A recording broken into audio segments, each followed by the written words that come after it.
Araw ng Miyerkules ay araw ng Crossfire. Dito lamang yan sa Cfs Ph Masters Impact, Cfs Ph Impact Summer. Kaka-masters natin, pre. Napaghahalo ko na sila. Welcome sa CF Impact Summer 2025. Ako si Salvatore, siya si Sneaky Prag. Makakasama niyo kami mamaya sa aksyon na handog namin sa inyo. Dalawang best of 3 pre. At grabe na yung lineup natin ngayon ng mga matches. Parang okay siya. Feel ko, okay siya. Yeah, for sure. Yun nga, granted yung mga teams nga natin na magko-compete today are not gonna be possibly going into playoffs. Pero ayun nga, maybe playing for that additional $100 or $200 nga dito pare, no? Kasi sa akin din naman, 10K yun. I mean, you can do a lot with 10K pare. Yeah. Sa ganong klaseng bagay, no, parang life-changing na nga yun. Pero doon muna tayo sa pre, sa ating pinakamalupit na tournament format no? Kasi I feel like it's one of the few standing points meron dito sa tournament na to, no? Kasi alam naman natin, no, na 8 teams, 4 teams, round robin. Pero pre, ano bang meron? Ano bang makukuha ng mga karapat-dapat no? So meron tayong prize pool na $2,500 na kung saan ang champion ay mag-uuwi ng $700 para sa kanilang share. So best of 3 tayo sa group stage, best of 5 naman tayo sa playoffs with top 2 teams na mag-a-advance sa playoffs. Sila may kakayahan para makapag-qualify sa PH Regional Finals. Mm-hmm. And yun nga, if you do make it to the regional finals, you do have a shot in making it dito sa ating year-ender na tournament. And of course, no, everyone is looking forward to that year-ender kasi especially around Vermont yun, no? Di ba, Salvatore? Parang it's like a celebration of Crossfire. Pwede nga natin tawagin dito, pare. Grabe pre, stuck na stuck talaga si Crossfire the moment na sumapit si September, no? Kasi as far as I know, hindi lang tayo makakapanood ng PH Regional Finals. Alam ko marami pang naka-lineup, no? Doon naman tayo sa team standings, no? Kasi I feel like kailangan natin no mapahapyawan sa dami ng linggong dumaan.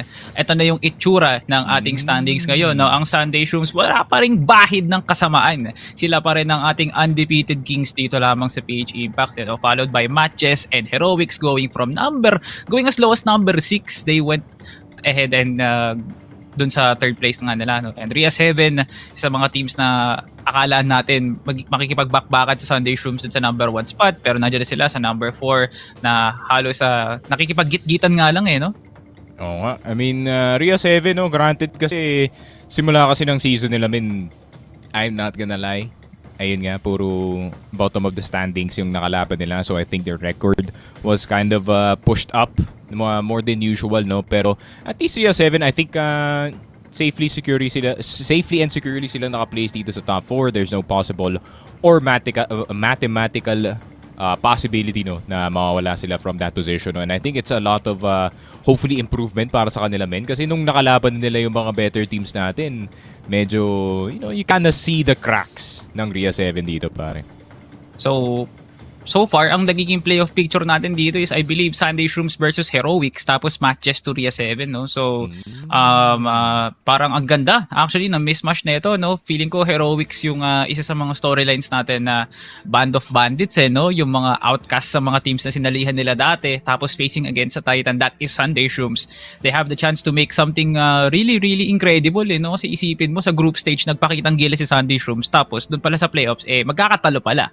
So medyo magandang kwento yun for Heroics, but I feel like Sunday Shrooms still has the edge, no, pagdating talaga sa gameplay kasi lahat ng nakalaban talaga nila pre, no mercy kumbaga, no? Lahat ng set plays alam nila paano iba to, and especially the macro differential from Sunday Shrooms all the way dun sa number 8 pre, damang-dama mo when they step to the plate. Yeah, pansin ko rin to nung last year as well, no? Nung fall 2024 at nung summer 2024 as well. Yung pinaka-stable na team is probably gonna go first place dito sa Impact. I think Impact is a lot more about stability more than yung peak gameplay, no, na nakikita nga natin. Obviously, Sunday Shrooms with a lot of experience dito sa roster nila.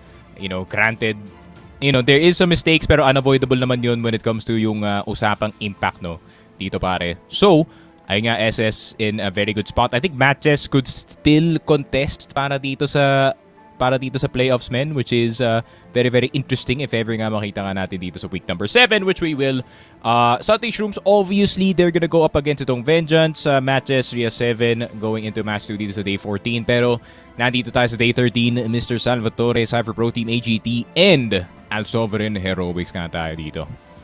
lahat na naman nakatingin dito sa direksyon ng ating mga tropa mula sa South no, kasi Arise Gaming Team ang kanilang quote-unquote star player na si Rio na halos gumagawa na nga ng revenge tour dito no, kasi nga ilang weeks na nga siyang bumabawi no, after a very lackluster week 1 to week 2. Grabe nga naman yung naging follow-up niya up to this week kasi nga I feel like Rio and A42 has been sharing a lot of the fragging no, para dito sa team na to, and isa sa mga pinakamalaking bagay na meron ng Arise Gaming Team is their fragging potential.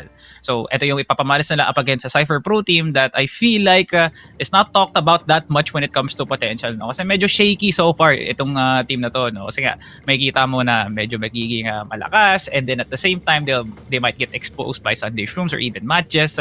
But I feel like Cipher Pro Team is that good of a team na hindi lang talaga nakakahanap ng magandang buwelo. So, this is not their chance to face off a solid team up against Arise Gaming Team to prove everyone wrong.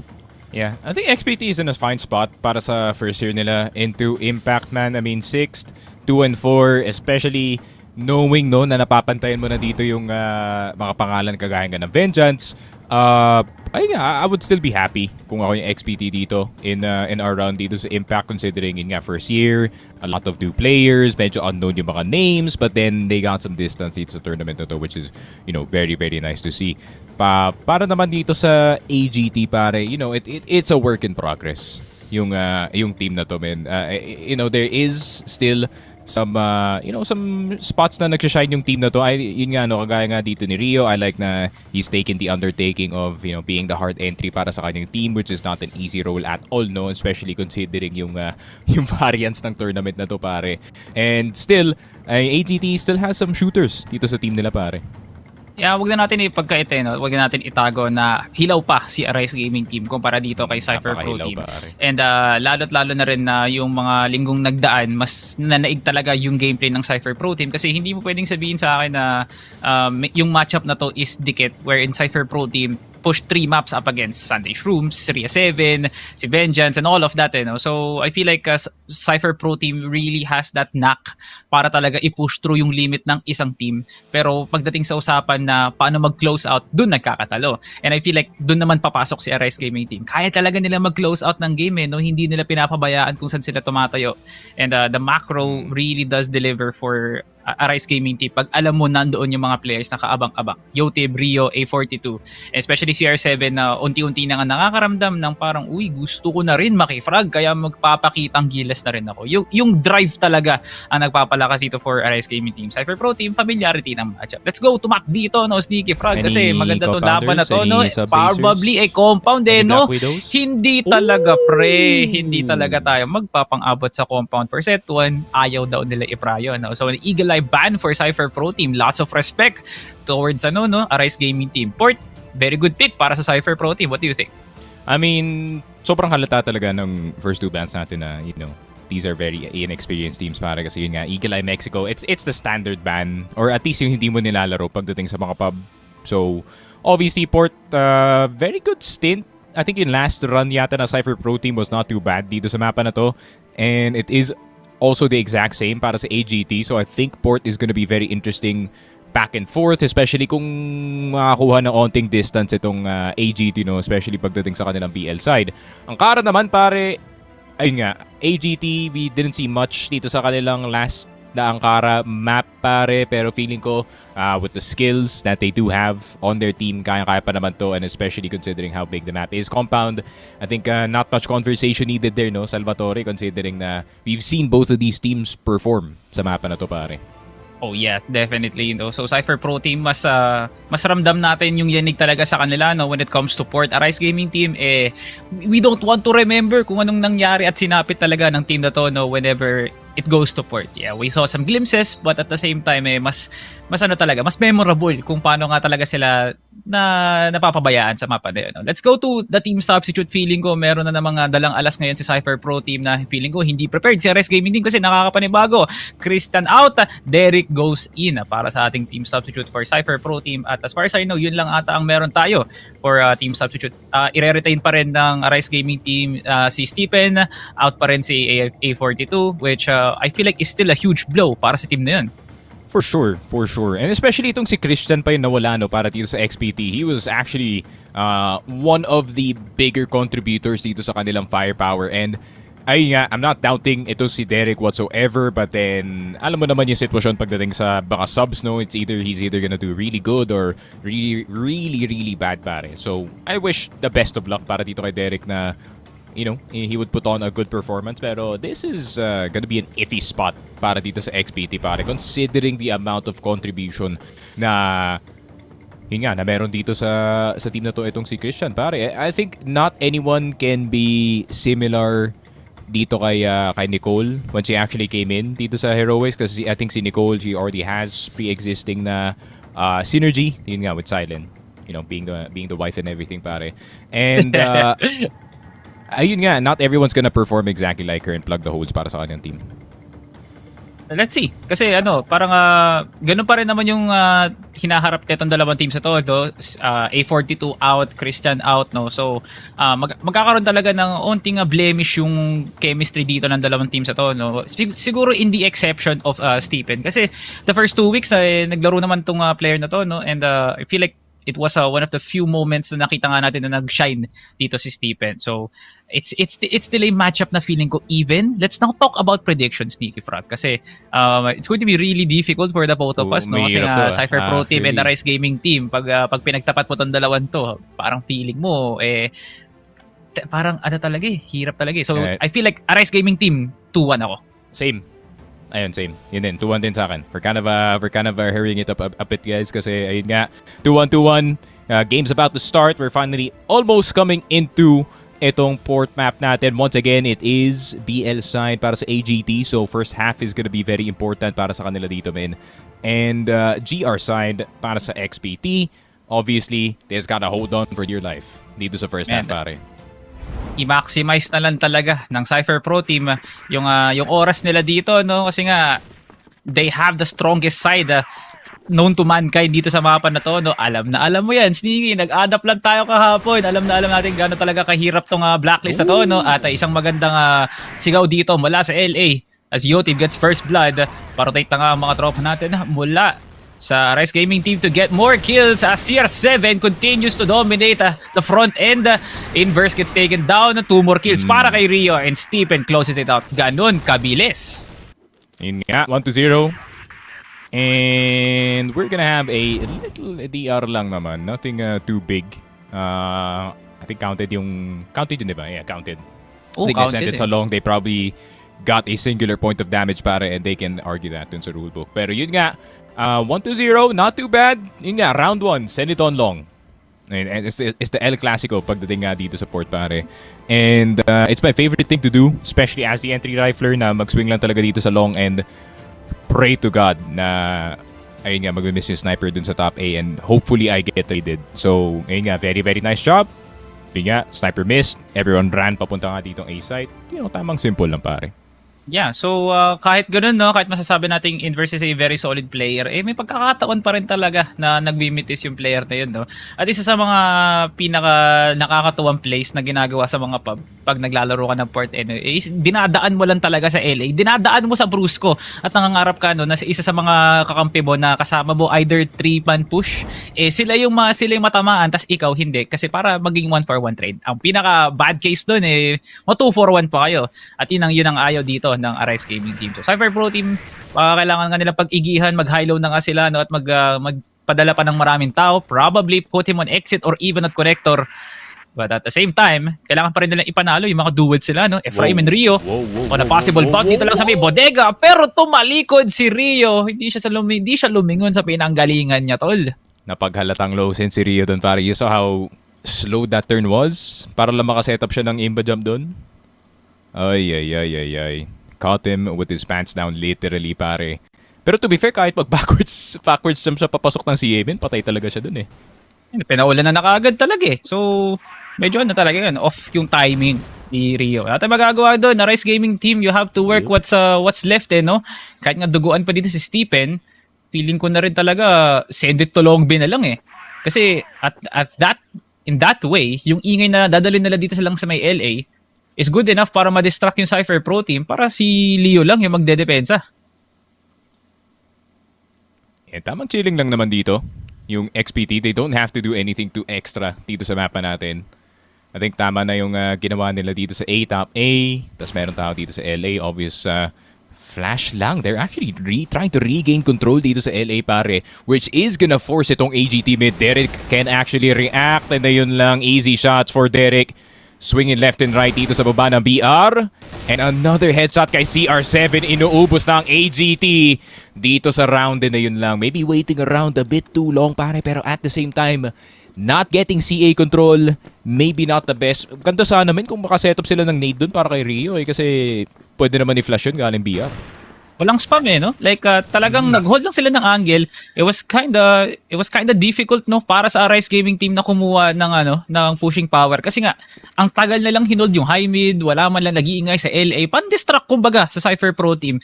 Alam mo yung parang mga chances na pwede mong guluhin yung kalaban. Yun yung pagkakataon na yun no. So, hindi sila nakapag-stack kagad ng LB, mapagmatsyag man lang sila na i-check kung may tao nga ba o hindi, mababait out possible. So, walang in-infogather ang Arise Gaming team. Talagang last minute call na lang, sige, rektahin na lang natin sa mid. It's very, very risky. At yung parang nagmukhang 80-20 pa yun para sa Arise Gaming team. Cipher Pro team, very, very good reaction. Yun nga, tamang default lang at the start of the round para sa AGT. I think they're trying to catch another LA push siguro no nagagawin dito ng XPT. Pero, of course, same old na dito sa XPT. Pero Ephraim may be getting a bit too aggressive para mahanap itong si Rio. Ngayon wala na silang CA control, pare. An A setup is possible para sa AGT. Di pa narekta sa ulo ni Rio no? Ephraim, parang minaliit mo ata ang sensitivity ni Boss Rio, no? So, now with the Cipher Pro team still having a good hold dito lamang sa may LA, kailangan pa rin na maglakad ng maigi dito ng Arise Gaming team. Kasi nga, baka madapa sila dito sa scope ni Inverse na inuunti na nga yung mga angulo dito. Tulad ng ginawa niya dito kay Yotib, pero wala pa rin trade na nagaganap. Binabomba na nga nalang top A dito, pero si Leo yung susunod na opensa as Stephen goes in for the push. Wala pa rin nagro-rotate mula dito sa Cipher Pro team, but Stephen still continues para banggain ang kabuuan ng A site. Derek will get taken down. Hexa nakatayo. But Hexa saves it para sa Cipher Pro team. Nawala yung ginawang play doon ni Stephen as Cipher Pro team turn things around. Gusto ko malaman kung saan galing yung flash na yun, min. Bulag na bulag lahat ng top A players doon. Grabe, hindi man lang nakayuko si CR7 sa top A. Nako po. That was a round in the hands of AGT, pare, but taken off of immediately, pare. Oh my God. Napakasayang nun, men. Napakasayang nun. Pero CR7 at the start of the round, more aggressive mid control para sa AGT this time. Exit and BR positions taken Ephraim for the third time. Peeking galing dito sa CA. Nakuha na naman si Rio this time. So it's a 2-1 dito sa head-to-head, pare, on the CA players. And Derek is gonna keep the momentum going. Meron pang nasa loob ng Z. Yotib getting si Hexa. Pero B-site, napakabukas. Pero tignan mo na kasan yung C4 Salvatore. Nako po, namatay si Aero. Ako naman tol, Yotib, ikaw na lang ang natitira. Kaya mo ba iwagay-way ang bandila ng Arise? Hindi talaga, pre. Ni man lang galaw wala talaga. Na-corner siya doon sa under. Cipher Pro team getting huge rounds no? Ang lakas ng mga pick-off nila, pre. Yung presence na pinapakita nila sa mid, sobrang hindi pa nakahanapan ng AGT ng magandang consistent na play, no? Yotib, di ko alam kung anong iniihip mo ngayon, pre, pero gusto ko yung tabas ang dila mo. Stephen will be going for an entry at pasok na nga ang kabuuan ng Arise Gaming team dito at pa-rotate pa lang ang Cipher Pro team. Lahat ng tao sa loob ng site bulag na bulag, pero tinatanggal na nga nila yung bulag sa mga mata nila kasi oras na para lumaban. Rio gets headshotted and Leo gets a miraculous double kill bago siya mabulag ng tuluyan dito. Aero and Yotib trying to go for space, pero si Derek maganda yung lason niya dito. Si Stephen na corner and Cipher Pro team gets the retake. Yun lang, ang ganda ng priority dito ng XPT, pare, no, sa pagkuha ng baba ng A site. Kasi pwede ka naman mag-retake or actually dito sa B, baba ng B site, pwede ka mag-retake galing dun, Ben, kahit ibigay mo na yung site mismo. Yung baba ng B, at least may pang setup kayo ng nades, at least may pang setup kayo ng angles dito.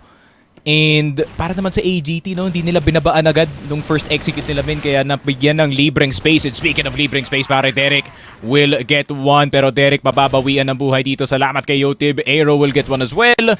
Naging 3v3 pa nga, Rio. What a shot on Leo.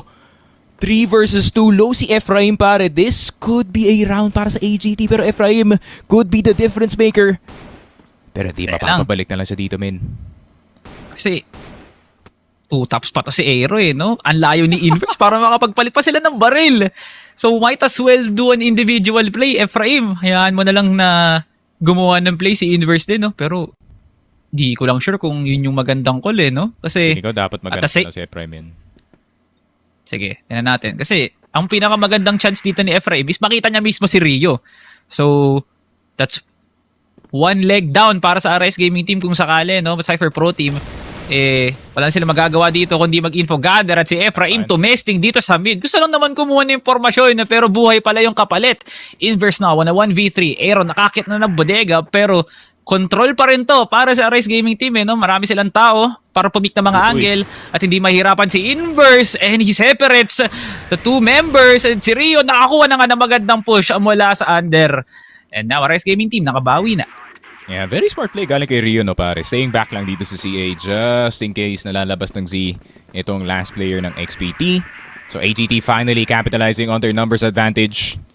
And 2 and 4 is their position dito sa mapa natin. Another fast mid control para sa AGT. Derek around the corner. Yun lang, masaspatan siya agad dito sa curve. B side wide open. A side could be taken as well. Pero meron flank na mangyayari galing dito kay Leo. Curve, meron pa nakabantay. Pero yun lang, di nakatingin si Yotip. Gets 1 tap. Stephen, known entity dito sa may baba ng Ace or baba ng B side. CR7 will get 2. 2 versus 2 pare. Barag si Inverse. Okay na sa ano yun para sa XPT pero magandang bawi mula kay CR7. Ephraim is cleaning house dito sa B-site. Tanggal lahat na mga kaluluwa. Cipher Pro Team, pinapalaki pa rin nila yung lamang doon. What a play. Grabe men, naglag yung mumble ni CR7. Derek! Naka-info ka agad. Oy, Derek, mag-ingat ka tol. Hindi nakakapag-comms ng maayos ata ang RS Gaming Team, pre. Nagugulantang sila sa mga nangyayari. Kahit ultimo yung play doon ni Leo tsaka ni Ephraim, pre, yung trap play na nangyari, hindi nakareact kagad ang Rise Gaming Team. Pero nice double from CR7 kasi nga nagda-double ingat na nga siya. Kinakalaban pa rin ni Aero. Dito lamang sa may LB at kablabo sabog ang mga bungo ng dalawang pinaslang ni Hexa. Si Yotrip ang susunod na pasyente sa clinic ni Hexa. 6-2 Cipher Pro Team. Ganyan talaga ang buhay, pre, pag nasa kanila ang malakas na side. Yun lang, ganito talaga ang buhay pagdating sa BL side ng port. And the fact na wala pa masyadong setup yung AGT, no, pagdating sa BL side. Oh my God. Other than that, mid control. Pero yun lang, Hexa getting 1, getting 2, getting 3. Nako po, nagkaubusan na dito sa LB. Hexa, hindi man lang nagtira ng isa dito, Rio. Yun lang, pati sa mahulog, Rio. Forced to watch his team fall right in front of his eyes, pare. Hexa, yun lang, di nagtira, men. Greedy. Inubos, pre. Di ka man lang nagtira ng pangkain, pre. Ubos, pati pantubos. Yung mga tira-tira, tinapon lang. Grabe naman yun, tol. Like, nakita ko na, pre, mag-isa lang si Hexe. Pwede na sila mag-push ng House B, no?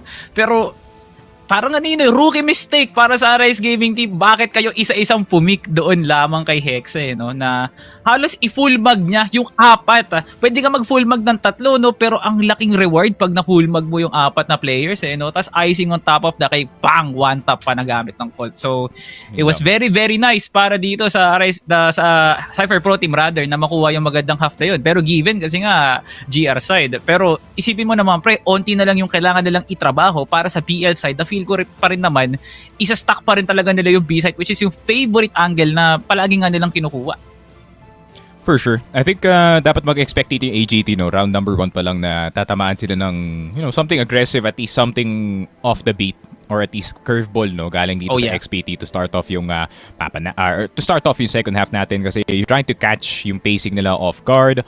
Obviously, AGT, very default-heavy team sila, so magte-default lang sila ng paulit-ulit dito. They're the type of team to also pull the same kind of shenanigans dito sa B-site na, yun nga, if ever matatake nga itong top B, doon lang sila sa bottom B and they're gonna retake off of that position. So, ayun nga, no, there's still a lot of work to do para sa XPT, but at the same time, if you can hit them with the curveball sa first round ng second half, kasi pag nakuha ka ng first round sa second half, tapos kayo yung GR side win, it doesn't feel good at all. Yeah, definitely, no, pre. Masakit talaga tanggapin at masakit sa puso yung ganun, no, na ita-take in mo na Okay, strong side kami dapat. Ayun na nga sinasabi ko. Yotib! Hindi pa naman bagong taon, talon ka ng talon. Inverse, nakuha na nga yung kill pa, pero namamayagpag pa rin ng Cipher Pro Team pagdating sa mga kills, pero duguan na kasi Ephraim tsaka si Derrick and Rio, nalaso na dalawa with a monstrous triple kill. Kamuntigan na ng Cipher Pro Team, pero magpasalamat kayo kay Rio, AGT. Yun lang, na port moment sila dun para hindi nila na-clear yung player na nasa loob ng bodega. And Rio with a free 3K and another rush going into the B-side. Colt nilabas. Inverse getting si Arrow through the fences. And yun lang, B-side could be wide open. CR7 nasa loob. But he cannot kick anyone out. Naku po, mapapabalik siya dito dahil bulag na bulag sila sa loob ng site. C4 gonna be planted. Leo getting the kill dito kay Rio. Flying AK galing kay Hexa. CR7 is the only one left alive. And yun lang, all he could do was watch yung cold bullet fly to his head pare. 8-3 XPT. Getting an early round sa second half, pare. Laki ng agwat nung round 1 ng second half nila, no? Compared to the second round. Kasi, like Cipher Pro Team, kahit nga mag-stack nga sila ng isang site, I feel like there is still a chance for AGT to get a pick-off, no? Pero hindi. Cipher Pro Team, sila mismo talaga yung nagtyaga talaga na kumuha ng angle na alam nilang may kalaban dun. At nasa mataas na pwesto na ata sila Yun para lang. kumuha ng mga duel. And Yotib with a very good hold dito lamang sa may top A. As Rio gets another one para sa Arise. Si Ephraim patuloy pa rin ang push dito lamang sa may house B. Pero ibang angulo ka ng tinitignan, kaibigan. Stephen caught Ephraim lacking at si Inverse na lang natitira. 5 pa buhay para sa Arise Gaming Team. Ang hirap na trabaho to para kay Inverse. Yun lang, Inverse will get one. Pero yung A-split na yun, pare, no? Parang ang nagbuo ng IKEA na couch. Teka lang, Tapos boss. naging shelf bigla, pare. Pero teka lang. Teka lang, boss. Inverse though. Inverse. Yun large. Yun lang. Pero yun nga, no, yung sinabi ko na, it's like you're making a couch, tapos yung instructions naging shelf bigla. Nagtaka ako ba't walang tao dito sa LA when they were doing a mid-push. Ay nga, no, nabigyan ng libreng angle dito si Rio as he dropped down galing dito sa CA. If yun nga, sinundan nila yung usual steps of a split from that mid position, pare, that would have been a done deal dito sa A side. But speaking of done deal, B side could be a done deal, pare. Stephen nandito sa 2-box. Will get taken down immediately. Nice shot galing kay Hexa. Double kill despite being blinded. Derek will get itong si CR7. Rio at Yotib na lang natitira. Rio trying to hang on. 1 HP. Nasa ilalim ng B pero Yotib will get Hexa. What Nasa A pala yung plant, pare. Well, Inverse. Derek tatapusin na lang dito sa B. 9-4 XPT. Yan ang curveball na sinasabi ko, pare. Nakakagulat. Lahat tayo nakatungo dun sa B-side. Si Inverse pala. Teka lang, no? Ba't parang ang tahimik dito? Dito ko na nga lang itanim yung C4.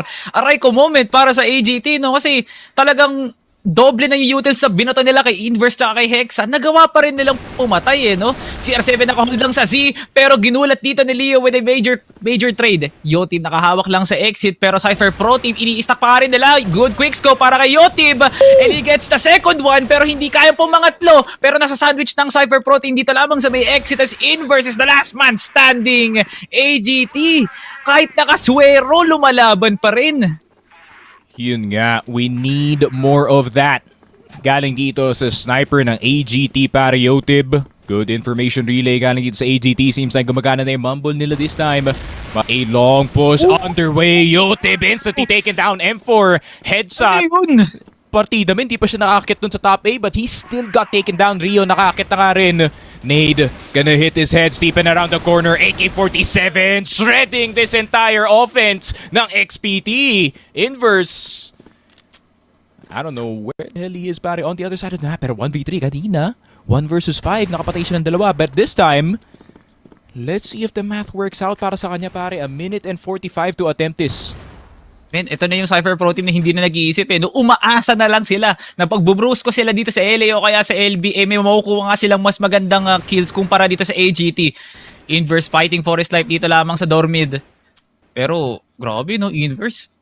Alam niya na makulit ang AGT at tinetesting niya no, kung sakaling lumikot ang AGT. Eh, doon siya sa butas umangulo, no? Stephen, babalik na nga dito ng site. Aero. Makahanap to ng rifle. Magandang pang crossfire to, no? Kung hindi ka makakapag-clear Inverse, kung kasi tumingin ka sa isa, uy, na-timing nga nagkasalisihan! But Aero will get hindi siya makakapwesto kaagad dun, pre. At so far, hiwa-hiwalay. Hiwa-hiwalay ang Rise Gaming Team dito, pre. Madali to para kay Inverse, ha? Oo nga, Rio, dyan ka lang sa metal box, pre. Huwag kang gagalaw. Yan. Ayan, nakalam pre. Pero Inverse, kasi ito, mapa-force si Inverse na mag-swing ng LA. He's gonna be out in the open. Pero pag na-nade na dito si... Oh my God, pag na-nade na si Stephen, pare. Ayun lang, wala siyang HE. I mean, he has an HE. Meron siyang HE dito, pare. Top A, taken. Flash dito sa long. Stephen still in that ladder position. Teka lang, men. Teka lang, Inverse actually spotting him. Pero 9 and 6. Imagine, Salvatore. Imagine talaga. Yun na lang ang pwedeng gawin ni Inverse no? Mag-imagine kung nakuha niya yung clutch na yun. Mga post na lang sa TikTok pre. Tapos yun, story na nga at na my day pa. So now, Arise Gaming Team. 3 pagkakataon para mag-OT tayo dito, no? At brusco na naman, rekta sa mga pagmumuka. At binangga na nga nila yung gate dito ng B-side. Stephen, hindi makabuelo, hindi makapwesto, hindi makakuha ng kill. Isang dito si Leo tsaka si Hexa as Derek gets another one para sa Cipher Pro Team. Pero isa-isa na nga sila napapaslang na kung saan si Inverse na naman ang may flat armor at ang main character na siya na nga lang ang natitira. Inverse nasa labas pa. Magpe-play ata siya nga ng sound dito, no? At ayun, ini-stick ko! Inaguluhan ni Inverse doon sa butas ng bintana, pre. Inverse pabalik na nga. Pero si Yotib hindi niya ma-stick, pre. Wala siyang tiwala sa sarili niya. Inverse gets the one tap. Si Yotib natalo sa labanan ng Colt. Kung ini-stick ni Yotib yun, pre. Cipher Pro Team. Set 1 mapupunta sa kanila.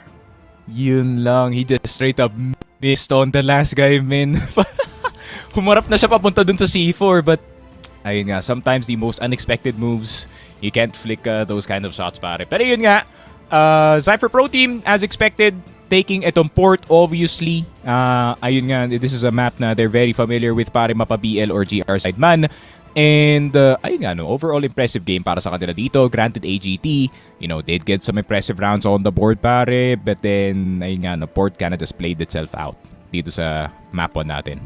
Man, nakakatakot yun Parang tumaas yung balahibo ko doon ng kaunti lamang no? Kasi nga, kamuntikan na ng Arise Gaming Team makahanap ng magandang formula na makuha nila yung second half na yun considering strong side, no? Pre, so given talaga. Pero nakakamalas at masakit sa ulo yung mga pangyayari doon, especially kay Yotib, no? Siya talaga sumalo lahat ng mga bawas doon at siya pa rin yung nakakuha ng mga malas. Especially doon sa pag-hold niya ng top A. Ito palagi yung una napapas lang doon, pre. So, hindi ko alam kung may anting-anting ba yung Cipher Pro Team or buenas lang talaga yung pagpapwesto nila doon at pag-i-stack nila sa LA. Hoping na mawala yung depensa doon sa LA. Pero, maganda pa rin for Arise Gaming Team Kahit nag-i-stack ng site dito ang Cipher Pro Team, you can definitely see that Arise Gaming Team still can fight. Oo naman. Kaya pa naman lumaban dito ng AGT. I think there's still some shining players para sa kanila dito, no? Kagaya nga ni Yotib, man. And I think him especially, yun nga, despite yung record na sinasuggest nga dito ng AGT, still, some very impressive performances galing sa kanya dito. Obviously, si Rio, no, performing pretty good para dito sa port map, no, pare, from what you're usually seen galing sa kanyang usual na performances. And, ayun nga, no, I feel like itong XPT, I think Hexa is really just too good, pare. I mean, Inverse was hitting his shots. Daming clutches na napunta nga dito sa XPT. So, ayun nga, no, maybe it's just the difference of level, no, between yung dalawang teams natin dito. Yeah. Feeling ko nga lang, no, na mas nakulangan lang sa entry ang Arise Gaming Team dito, no, at yung trading na nagaganap second half lang talaga natin naramdaman na may lakas pa lang ang Arise Gaming Team para doon, no. First half I feel like maraming binigay na rounds ang AGT doon, no, just on Leo and Hexa alone. Kasi nga, you can definitely feel na yung buhat dito ni Leo tsaka ni Hexa sa mga plays na ginagawa nila for themselves and not for the whole team. Yung individual play nila na makaka-pick off sila ng ganito from CA all the way to mid, yung mga entries especially nila Rio tsaka ni Stephen napipigilan kaagad. Lahat ng yun talagang kinuha at kinubra ni Leo tsaka ni Hexa alone, no? So, I feel like the duo potential of Cipher Pro Team can still be utilized pagdating natin sa second map, no, na malaking bagay to para sa Arise Gaming Team na tablahin na tong set na to. Yeah, and I think it's the fact na yung second half as well para dito sa XPT kasi nga, no, napakalaki ng lead dito considering it was 7-2. Ayun nga, no, they can throw curveballs a whole lot dito sa map. Kaya na nakita natin, the plan A, pero B-side pala yung kinuha nila dito. Everyone left para sa XPT. There's so much stuff na pwede mong gawin sa second half ng port if ever you do get that huge lead galing sa first half. And yun nasa burden na yun ng GR players to figure out what the hell you're gonna do dito sa second half. And if you guys don't know what you're doing, then the other side doesn't know what they're doing as well. So, ayun nga, no, it really provides a lot of chaos pagdating sa mapa ng port. And we are gonna take a look at yung highlights. Of course, AGT had some good spots pero choked a lot of these rounds, pare. Yeah, parang choke is definitely an understatement no? At talagang kinandado ng Cipher Pro Team yung first half na yun para talaga mahirapan yung members na AGT kasi all of the duels, lahat ng 2v1s, lahat ng pag-i-stack ng site hindi pala ganun ka-basic para dito sa Arise Gaming Team kasi halata mong sinisimplihan lang ng Cipher Pro Team when it comes to dueling. Double peaks, yung mga angulo talagang dinodoble ingat nga nila. The duels that they are taking, they make sure na stack yung mga tao nila, no? So, with all that combined, Arise Gaming Team, dito sila babawi sa set 2, no? Alam na nila. Downloaded na yung Cipher Pro Team sa utak nila. All they could hope for, no, pre, dun sa mga duels na tinitake ni Leo tsaka ni Hexa, sila naman yung manalo. Mahalagang bagay talaga yung pickups na nakukuha ng Cipher sa early, no? Lahat ng yun is a total effort from them. Man, I would have wished na A42 was playing sa second map, not gonna lie, kasi feeling ko pagdating kasi sa mapa ng Ankara, dun especially, vertical, horizontal aiming pa rin, especially that guy is really good at that. But, ayun nga, they're gonna have to deal with what they have at the moment. To be fair, no, si Stephen, he didn't actually play too bad dito sa port map despite what the score suggests, pare, but we need to see some better better positioning, better decision making overall galing sa kanila dito. Pero XPT in this set summary 2.0 para kay Inverse, as expected in a sniper heavy map, pare, that he's gonna lead the KD. Pero Hexa with the 24 AP performance, pare, 75 on the H&K as well. Napakaganda niyan.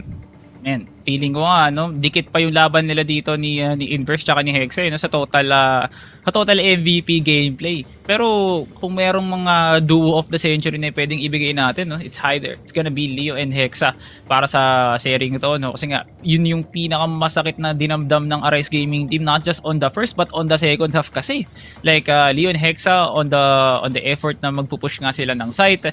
So it was made easy doon sa second half. Pero kung oras naman para mag-anchor, ayan na, si Hexa magdadala sa inyo sa punong dulo ng lahat. No? Pero Inverse, I feel like it still stands na sa mapang to, dapat talaga as sniper ang MVP. Players like J-Bice, players like Ajax, sila talaga may pakana kung bakit kinakatakutan tong port na to. At isa na doon ng Cipher Pro Team na gumagawa ng identity na baka kailangan yung iban tong mapa laban sa amin.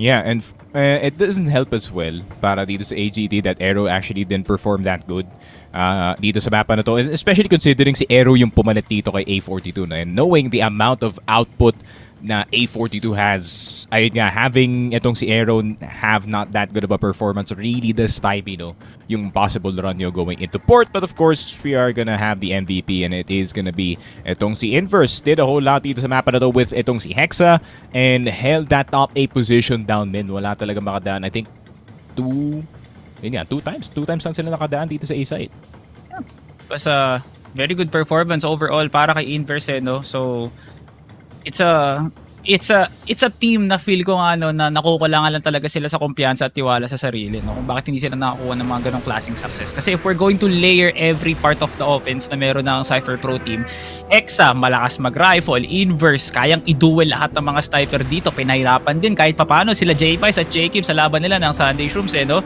So especially Ephraim, na feeling ko underrated din sa pagiging backup, no. Lahat ng yun is already on a formula of a good team, no. So feeling ko Cipher Pro Team, they just need a second chance para patunayan yung sarili nila, no? So hopefully pagdating natin ng bagong version ng Impact, maging refined na nga sila dito, no, to be one of the few top teams dito lamang sa PH Impact. Pero bago tayo dumako sa Ankara, pre, mamahinga muna tayo ng pansamantala kasi kailangan natin munang isingkin lahat ng mga nangyayari dito lamang sa Cfs Ph Impact Summer 2025. Magbabalik lahat ng aksyon after this break.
Welcome back, Crossbar Philippines. Andito pa rin ang action ng Cfs Ph Impact Summer 2025. Salvatore Sneaky Frog pa rin magdadala ng action na to. Kung saan unang score na nga ang Cipher Pro Team dito lamang sa ating series up against Arise Gaming Team. 1-0 Ankara. Makakabawi na nga ba ang ating mga boys from the south? Tingin mo? Let's see, man. I mean, Ankara, a lot more open of a map, a lot more equal of a map no kumpara nga dito sa Port. Obviously, not the best performance galing dito sa AGT in that first half, pare, especially sa BL side. 7-2. I guess that's fine for most teams, pare. Pero pagdating naman dito sa AGT, no, I feel like yung lack of setups para sa kanila, especially on that GR side, hindi sila ready na merong rush na mangyayari and kung ano-ano yung inaatake kasi dito ng XPT. So, hindi nila naagapan yun, unfortunately. Pero pagdating naman dito sa Ankara, I feel like, yun nga, it is winnable para nga dito sa AGT. May feeling ko pagdating sa mapa na to, makaka-pull off ka pa ng mga individual na na laruan or at least individual na carry games kumpara nga dito sa, dito sa port na map. So, let's see, man. BL start para dito sa Cipher, GR para sa AGT. So, what's the thoughts here, man? Ano yung... Parang no? So far, parang isa sa mga pinakamasakit na mapa para sa Arise Gaming Team is Ankara and not yung masakit na maganda. Kasi nga, ito yung mapa na to na feel ko, it's kind of like a coin flip kasi without A42, super held back na ngayon ng fragging department nga nila, no? So feel mo, dito mo makikita na may need mag-step up from Arise Gaming Team. But we're still waiting kinakatok pa rin natin yung mga pinto nila kung sino yung mag-step up para sa kanila. Could it be Stephen? Could it be CR7? Kahit sino sa inyo, kailangan nyo lang talaga tapatan yung bangis ni Leo tsaka ni Hexa para talaga magpang-abot tayo dito sa compound for our set number 3. Pero as it still stands, ang Cipher Pro Team pa rin ang makakuha ng una nating set at kaya nga ba nilang tapusin dito sa Ankara. Rio nagpapaliyab kagad dito lamang sa ating mid as he gets a huge double na parang si Quash Ginada, Kill Cutie. Shoutout nga pala sa'yo na nasa comments ngayon, no, pre. At si Stephen, nadali na nga ngayon. Si Inverse, bumabawi din. Inaaya na tayo maglaro, pre. Hindi na makapag-entay. Gusto na daw mag-Black Widow B ulit nito, no? Aero on the tunnel, kinakalaban si Ephraim. Pero Ephraim will be the last man standing. Pero doable to, pre. Aero, very, very low. Yun nga, very, very nice situation actually para dito kay Ephraim. Pero yun lang, Yotib will get him 1-0 AGT, an aggressive start to the round. Grabe naman si Rio, tinakpo nilang yung mid and opened up the entire map para sa kanyang team, pare. So, ay nga, unexpected first round. AGT, obviously, you have to start off with a curveball dito para to get that round number 1. Pero XPT, paano sila magre-react dito? Seems like a full-on B-site rush. Rio, nasa 2F. Expected dito ni Inverse. Nako po, tinamaan kung saan masakit, pare. Tignan mo naman. Ay, naku nga naman talaga. Nako parang po. Never na tayo nakakita sa Cipher Pro Team na default, no? Talagang i-stack kung i-stack, rekta kung rekta, tulad ng ginagawa nga ni Leo, no, na binangga na nga ngayon si Yoti, pero nakapwesto na nga ng batteries ngayon sila CR7 and Stephen with a nice flick para mapigilan nila yung offense ng Cipher Pro Team pansamantala. Pero dahil nga sa fallout na nangyari, si Aero na lang ang mag-isa na nakatayo dito lamang sa loob ng site. Kaya niya nga bang doblehin yung mga pangyayari? Hindi talaga, pre, kahit anong gawin niya. Masyado talagang maraming tao sa loob ng site para sa Cipher Pro Team. Tumabla agad ang laro. Yun nga, 1-1, AGT. Na seems like more defaulty kind of way, pare, not really for them. So, tamang 1-1-3. Feeling ko dapat mag-stay sila sa baka odd na setup so nakakuha ng opening dito sa map. Because I feel like, yun nga, the 4v5 is better para sa kanila dito. But, that is the risk. Kaya nga, risk tawag dun Salvatore. Hindi nila mapigilan talaga, pre. Yung risk factor ng AGT na i-duel si Cipher Pro Team, dama mo pa din si R7. Baka magripuhan ka. Pero bala pala sa ulong, magiging sasapian mo, no? So, malungkot na mga pangyayari so far para sa AGT. Pero oras na para mag-retake. 2v3. Shots are not hitting except for Hexa na nakuha na nga yung bungo dito ni Stephen. Rio with a 1v3 para maipakita mo kung sino ka ba talaga. Rio nakatago pa rin sa RS. Uy, si Derek nahiwa-hiwalay na nga. Onti na lang. Si Inverse ay panira ng pangarap. 2-1. Cipher Pro Team, makakalamang na sila. Grabe naman si Rio dito, men. Ginagaya yata si YZK pagdating sa sniping. Being that secondary sniper, but he's gonna stay on that entire time. Pero titignan natin, men. Pareho lang naman sila ng jawline, honestly. So, it's not that far. Pero Kung ang pagkakataon 1v3 clutch, Rio o kaya si YCK, sino kukunin ba, boss? Rio ko dun pa. Rio tayo dun, boss. Wala lang iba, YCK. Doon tayo sa mas dependable, sa reliable nga talaga. Diyan Rio Barcoma nga pala, tropa ko, kunin nyo na. Stephen, ay hindi pa rin nakukuha yung angulo, pero nat 180 kagad ni Leo. Pero nasa taas pa. Ayun Nice lang, coverage nalaman. mula dito kay Leo as nakapasok na nga sila sa loob ng site. Rio and Yotib, it's now time for the retake. Rio makakapasok na nga ng exit at nakita niya si Inverse na nasa below na nga ng A.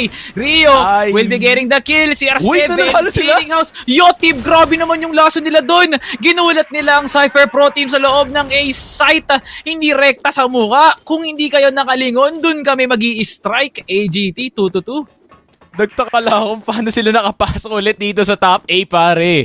That is not a possibility that should be dito sa Ankara, pare.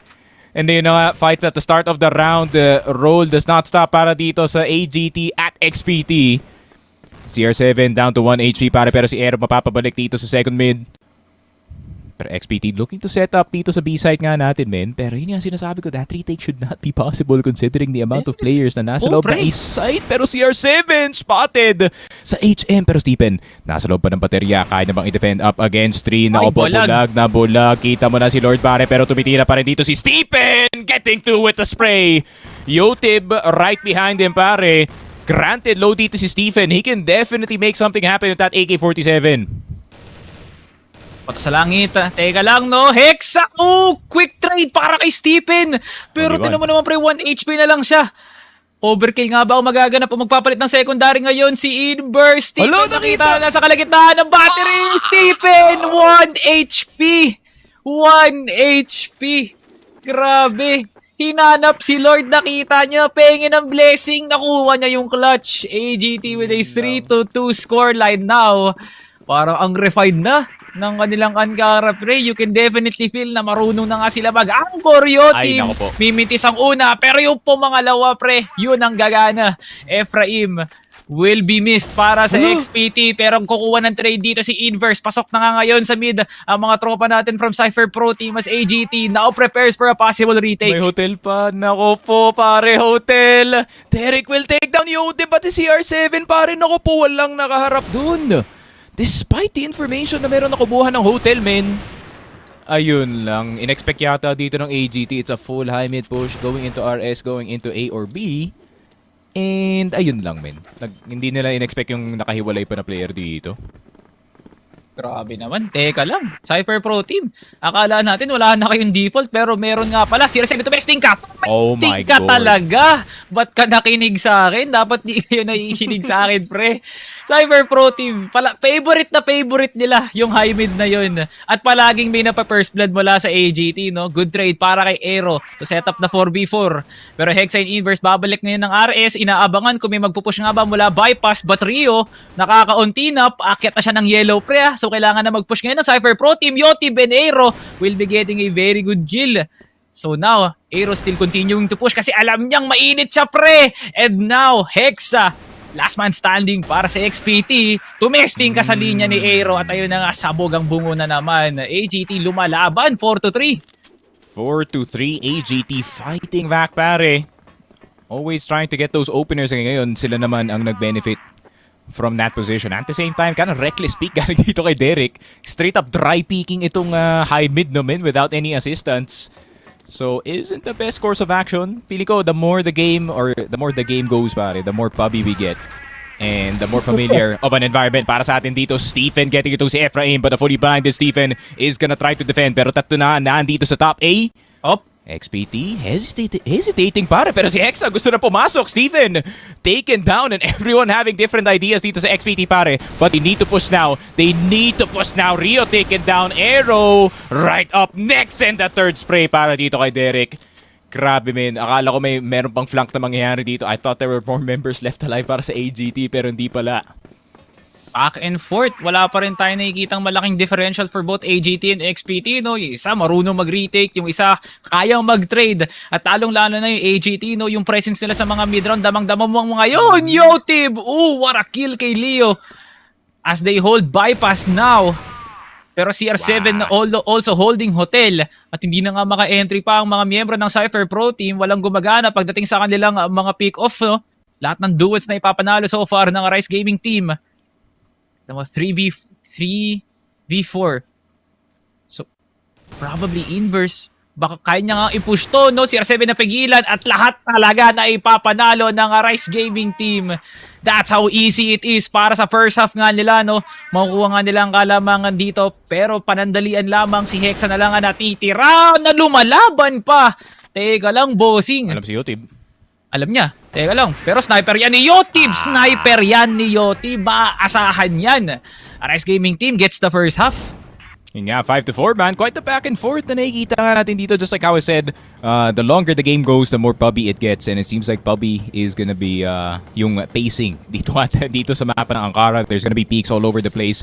You know, yung usual timings and priorities na nakasanayan nga natin dito, no, is not gonna be the exact same. So we have to think with pub brains dito, Salvatore, na okay, what would you and I do in these maps? Anong play na gagawin natin? Ano, what random push na pwede natin gawin dito. Kasi yun nga, that's the direction that the game is going and I feel like AGT is a lot more comfortable pagdating sa ganun na laruan, pare. Oo naman, no? Immerse yourself sa Ankara. Anong ka-crossfire rocks ba yung pwede natin gawin sa Ankara, no? 5-man LA push, 5-man mid push, o kaya i-4-man natin yung tunnel, tapos gapangin natin papuntang CA, tapos papuntang high mid, no? Yun yung pinaka nakakatawang pwedeng gawin actually, no? Ng Cipher Pro Team. Doon pa lang sa first half na yun. Pero feeling ko mas nanaig talaga yung hotel eh. Pero because, despite the efforts ng Cipher Pro Team na dinangin talaga yung Arise pagdating sa mga duels, no, may mga pwesto talaga na kinukuha yung Arise na very very predictable to say the least. But you can definitely feel yung success rate nila dun sa mga angulo na yun tumataas habang tumatagal kasi nga sobrang readable ng Cipher Pro Team.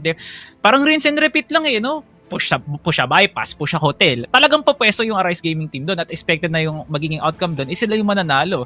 Naka-pre-aim at lahat-lahat eh, no? So, feeling ko talaga kung nagbago lang talagang XPT doon, baka makakuha pa sila ng mas maraming rounds. But now, Arise Gaming Team, kailangan nila ng magandang setup dito sa kanilang blacklist, no? Yeah, XPT reminds me of parang younger version siguro ng Vengeance, pare, where they're very default heavy na team. And obviously, yun yung parang foundation siguro, at least yung kinikilingan nila when they need stability pagdating dito sa laruan. So, can't really blame them if they're gonna do exactly that. Inverse! What a shot dito kay Yotib. Straight up shift peek around the corner, pare. Yun ang na naman. Talaga, inverse. Tama ka na. Masakit na sa puso ng Arise Gaming Team yung mga ganong klaseng plays. Palaruin mo naman sila ng maayos na crossfire na kaya nga nilang tumagal sa mga rounds. Si Aero walang katakot-takot, nag-zero brightness na nga doon sa smoke pre. But AGT continues to fight. Grabe nga naman yung mga duel na kinukuha nga nila, no, Rian Stephen. So far have been doing marvelous things. Uy, naku pre. Bomb drop sa loob ng beds. Inverse. Nakukuha nga na magandang turnaround kay CR7 at wala nang makakapasok ng bends or baka magbago pa yung isip neto. Naku nga naman, Inverse, lumabas ka pa. Hindi mo na lang hinod. Leo on 1 HP. Aero, nakakadalawang headshot ka na sa 2 kills na nakuha mo dito lamang sa second half. Kaya mong pumangatlo para mapas lang si Leo at makukuha niya na nga yung C4 dito at parang kailangan nga maglaro ni Leo. Dito sa playground ni Aero, sinalo. Sumalo ng plapla si Leo. Nako, masakit yan, tol. Nako po, natamaan, nakahawak pa ng pingolo si Idol dun. Ay, 6 and 4 AGT off of an HE nade in a 1v1, pare. Getting the first round sa second half. Absolutely ecstatic start para sa kanila dito. Inverse getting a bit aggressive dito sa second mid. Has to be careful. CR7 spotted. Good quick scope. Can he get the second one though? Expected si Aero. Aero with the pre-fire. Gets quick scope as well. Pero si Inverse nakatingin sa second mid. But I think it's fine. Okay na yung ginawa na dito Salvatore. Pero kailangan na lumipat ang mga players ng XPT into this B site. Ang kagaluhan pa rin ay nakikita dito lamang sa Ankara, pre, no? Grabe naman kasi yung kalokohan na ginagawa ng XPT tsaka ng AJT, no? Harap-harapan na nga nila niloloko yung sarili nila para rektahan sa mukha. Yotibu! Ganun! Mag-scope at mag-quick-scope, no? Take notes ka na lang kay Pegaro, no? Leo, dali ka na ngayon. At si Hexa, na 1 HP na nga lang, Stephen, pagkalabas ng hotel. Check out ka na daw dito kay Ephraim. Kinakalaban niya pa rin si Yoti, but he will be getting the one tap at Hexa with a quick trade. Yun na nga, Cipher Pro Team, unti-unti na nga bumabawi dito lamang sa second half. Feeling ko dapat ganun na lang yung ginagawa dito ng XP team. Yung willing silang makipagsuntukan talaga sa start ng round. Maybe not that way, pero yun nga. Trying to get that 45. Parang similar sa ginagawa ng AGT actually dito sa first half. But then, is it gonna be difficult? Is it gonna be easy? Ephraim spotting itong si Aero first. Akala ko si pa makakuha doon. But apparently not. Pero Hexa, the thin part ng smoke pare. Lumabas yung pangalan ni Rion. Ako po, that's CF knowledge right there pare. Check PC, pre. Check PC. Baka naka-anti-smoke yan. Ito pa si Team, pre. Si Team din pala. Veterano na sa loob ng mga usok. Derek, lumabas sa mga boxes. Yun ang pagkakamali mo. Hindi mo pa inantay si Leo para mag-double pick kayo. Edio Team secures it para kay Arise Gaming Team. Okay lang pala na kahit wala si A42, AGT still getting the success. Kayang-kaya pa for sure. Especially Yotib, no? Having quite a good sniping day. Especially sa mapa ng Ankara. It feels like this is more of his map kumpara kanina. Inverse though. With the cross. Will spot 1, 2 crossing. Pero Arrow not the best drop down galing dito sa Yellow. Considering how open you are dito sa Sniper. But then, let's see. I mean, Vents right stairs A, not too bad. Kung makaka-escape pa dito si Inverse papunta top A, this could be a defense para sa kanila dito. Pero Derek, checking early. So, known entity na yung baka players dito ng AGT, pare. Nakuha naman, Leo. Nice trade. Magaganap dito para sa Cipher Pro Team, pero na 180 ka ngayon ni Yoti. Maganda ang tulog, maganda ang almusal nito ni Idol. Kaya nakakatama na ang mga ganong klaseng shots. Akala natin key-revenge lang natin makikita. Pero ganun din pala lumaro si Yoti Stephen with a double to close it out. 2 more rounds para sa Rise Gaming Team para bumiyahe pa tayo pa compound, pre. Cipher Pro Team, nasa na kayo? Nangyari sa dalawang CA player, pre. Ano nangyayari dun? Pareho silang nagbintis. Nagbintis sa isang napaka-open na target pa rin na ako po. I mean, sometimes you just miss your shot, sometimes you hit him. Pero Leo, is he gonna hit it this time? Leo around the corner, M4 spray, only gonna hit one. Pero Ephraim, nasa loob ng smoke, tao po. Hindi nila nakikita kung saan galing yung bala dito. Nalow pa kayo dalawang player. CR7, Aero, barely breathing, but Inverse with a nice shot. 1 versus 2. Alam niya na medyo low na yung dalawang players dito. Inverse not too bad on the rifles as well. Ero nasa kanya pa nga yung C4 dito. Salvatore CR7 first. And that is another one dead. Inverse saving itong XPT from being in match point. So ayun nga, dead round muna tayo guys. Tamang reset lang ng tamang reset lang for the FPS. Pero ayun nga men, it's been a back and forth. Pero feeling ko kaya pa ng XPT eh. Ayaw pa naman, pre, kasi hindi pa naman talaga totally tapos no? We can still see some glimpses dito ng Arise Gaming Team na minsan umo-overstep sila sa pagkukuha ng information no? At kailangan ka talaga nalang respetuhin yung lakas ng Cipher Pro Team pagdating dun sa mga pickups, no? Pero for sure. Very, very debatable na kung saan Cipher Pro Team nakukulangan na nga sila ng firepower dito pagdating sa mga laban. Kasi you can definitely feel yung pag-aalog ng mga players dito. No? Leon Hexa, not really the kind of players that we saw from set number 1 dito lang sa Ankara. No? Like kakaiba, di ko alam kung talaga ngayon gumising lang talaga sa diwa ngayon si Stephen. Yotib definitely hitting them shots. Lahat ng laban na nakikita nga natin pumapabor sa Arise so far. So madali na lang to, pre. 2 rounds na nga lang. Kaya nang kargahin to ng Arise Gaming Team papuntang compound, but it still stands Cipher Pro Team dahil nga na marunong nga sila mag-mid-round at marunong sila magbasa ng mga gameplay, they could put 2 more para maging 8-8 na nga tayo, pre, no? And that is still a 50-50, hindi pa sure yun. Yeah, hindi pa sure yun, no? And these next 2 rounds are definitely gonna be very, very important. In AGT, next 2 rounds could net you yung map win. Next 2 rounds could net you momentum para dito sa XPT. So this is a must-win round para dito sa AGT kasi pag 8-7 kasi itsura ng score, you kinda feel na okay, winnable pa to. Oh, cheeky boost. Wait lang Inverse, I was not familiar with your tech. Ganyan pala dapat para mas lalong off angle, pero medyo maduga to actually, no? Kasi 20 yung una mo makikita the moment na mag-step ka sa stairs, no? Boom! Hindi lang talaga tumama yung isa. Yung pangalawa din, hindi din. Pero kita yung braso mo, CR7. Kung sa'yo, tiklopin mo muna yan. Pero wala ka nang magagawa kasi bangkay ka na ngayon. Aero, will be getting Leo, pero patuloy pa rin ang push ng Arise Gaming Team with a good 180 partida. Wala pang armor yan si Idol. Stephen with a 2v3 right now. Could they take site? Pero pre, yung C4, napakalayo nga naman talaga. But it is possible na makuha nga nila to kasi nga marami pa namang oras.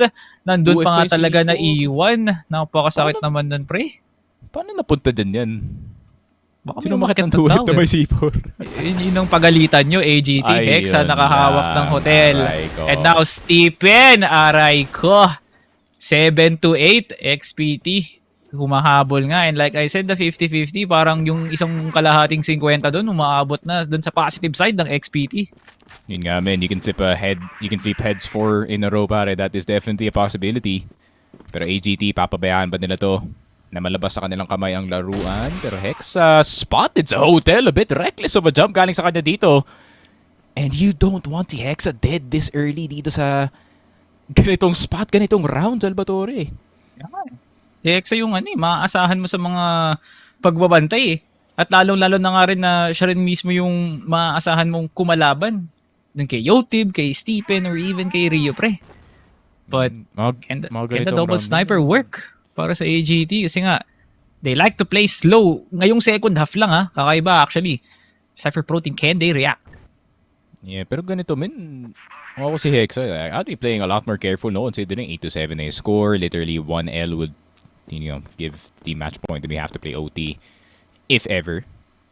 So, ayun nga, maybe nawalan lang ng preno. But then, Inverse getting the quick trade. CR7 down and look at this. Galing sa XPT. Periotib spotting. Ephraim nakaiwas pa nga dito sa bypass. Flash is gonna go through.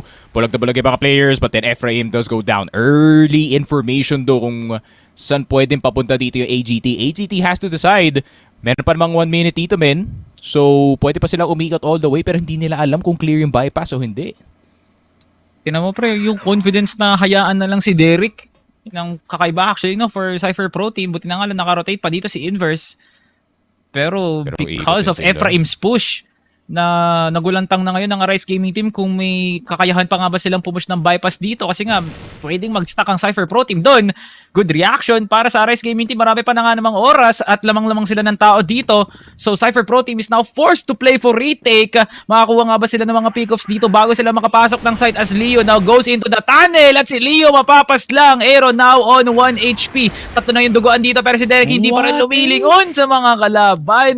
And it's now a 1v4 para kay Inverse. Napakahirap nga naman neto as tinatao na nga nila yung exit to set up the crossfire. Yotib goes for the flash at si Inverse bulag na bulag.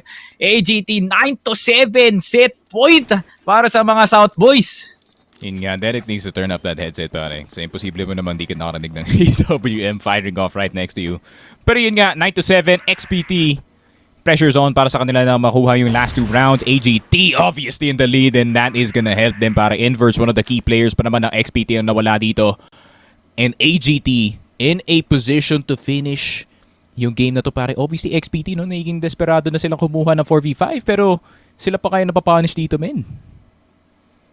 Konting bagal lang siguro for Arise Gaming Team. Yun na ata yung susi nila dito para masarado na ang Ankara for a team that is really centered around being unpredictable. Cipher Pro Team hindi nga gumagana sa kanilang second half.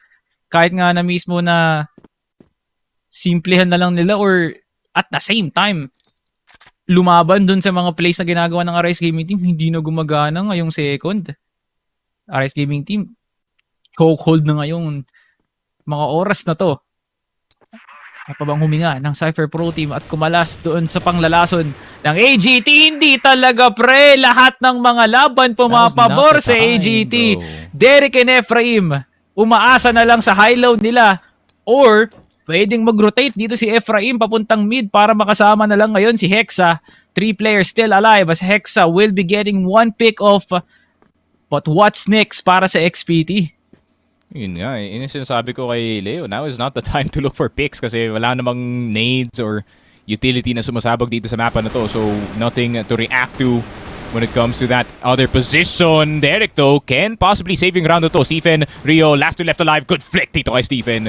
Rio na lang natitira, 1 HP. Derek will get 3 dito sa vents as it is a 9-8 XPT. 1 more round para ma-OT itong Ankara. AGT, one more round to close out itong map number 2. Sa alam natin, no, RS Gaming Team, may 100% win rate sila sa mga overtime, no? At yun ay dahil sa laban sa Al Sovereign. So kung sakaling umabot nga tayo sa overtime, may pagkakataon na ngayon ng RS Gaming Team na makakuha ng isang magandang momentum. Kung kaya nga ba nila panindigan yung win rate na yun, no? Cipher Pro Team now entering into no man's land. Kasi nga, ano nang gagawin nila dito, pre? Wala nang pagbabago mula sa kanila. Dinidefault na kanila, pre. Nakakaramdam na, gising na ang Cipher Pro Team. Hindi pa pala Hexa nung ginagawa mo, tol, sa HM. Alam naman nating niya, mainit ka, pero hindi naman ganun dapat. I got the second one, trust me. Kaya ko na to. Iwan nyo na ako. Iwan din ako sa hotel, pre. Swing ko to. Di na, Yun pre. lang, aray na tinamaan ng AWM sa market. Napakasakit nun. 4 versus 4 is not too bad of a position para sa AGT. Honestly, it's actually a worse position para sa XPT, no? Kasi yun nga, 2 on each side. It's a 4v2 basically every time na may take na mangyayari. So, up to the individual players dito ng XPT, individual defenders actually. Kung di maka-highlight play dito si Inverse or itong si Leo on the B side of the map, man, this is a done deal. Holding is Derek. Kung gumana kaninang last round, pre, kailangan mo ng pagganahin ngayon. Inverse first contact, pero mimintis yung una. Alam na nga, papanindigan ng AGT ito ngayon. Hindi ito matama, pero buti na nga lang, third time's the charm. Alam na natin kung saan tayo pupunta. Sneaky, mananatili muna tayo dito sa mapa na to. Kasi pre, matawawalan muna ng biyahe papuntang compound kasi hindi pa pala tapos ang boxing overtime sa Ankara. As Cipher Pro Team forces it, hindi pa natapos ng AGT. Aray ko para sa kanila, pre. Aray ko, pre. Considering na ito pa yung problema dito, no, ng not the XPT, ito ng AGT of closing out itong games, the curse comes back to bite them against itong XPT, pare. Yun nga, those last 2 rounds, okay naman yung start ng round. No? I fully understand na magde-default kayo for sure, but then with zero map control, you do allow itong mga second mid peaks, mga hotel peaks, even itong mga long peaks from time to time, no? So, ayun nga, I think it's not really the fault of the default, no? It's just that bad timings galing dito sa AGT time and time again. Obviously couldn't get itong si Inverse, no, dito sa B side, which allowed all the attention to go to the sniper instead of the hotel player. So, ayun nga, it was just a cascading disaster para dito sa AGT para these last 2 rounds. So, let's see kung kaya nila i-close out sa OT, no? Kasi, ayun nga, it's gonna be tragic kung hindi nila ma-close out yung sarili nilang map pick dito, pare. Nandun na yun, pre. Onti na lang eh. Dalawa na lang eh. Nag 8-7 na tayo. Bigla pa nag 9-9. Hindi naman talaga dapat natin i-celebrate yung sale ng 9-9. Pero yun yung kinalabasan ng scoreline eh, no? So, RS Gaming Team, tama ka doon pre sa timing. At feeling ko rin talaga, no, yung pressure is nandoon. Nagmamount siya para sa RS Gaming Team na tapusin na nga talaga ng husto. But Cipher Pro Team just really delivered the best default eh, no?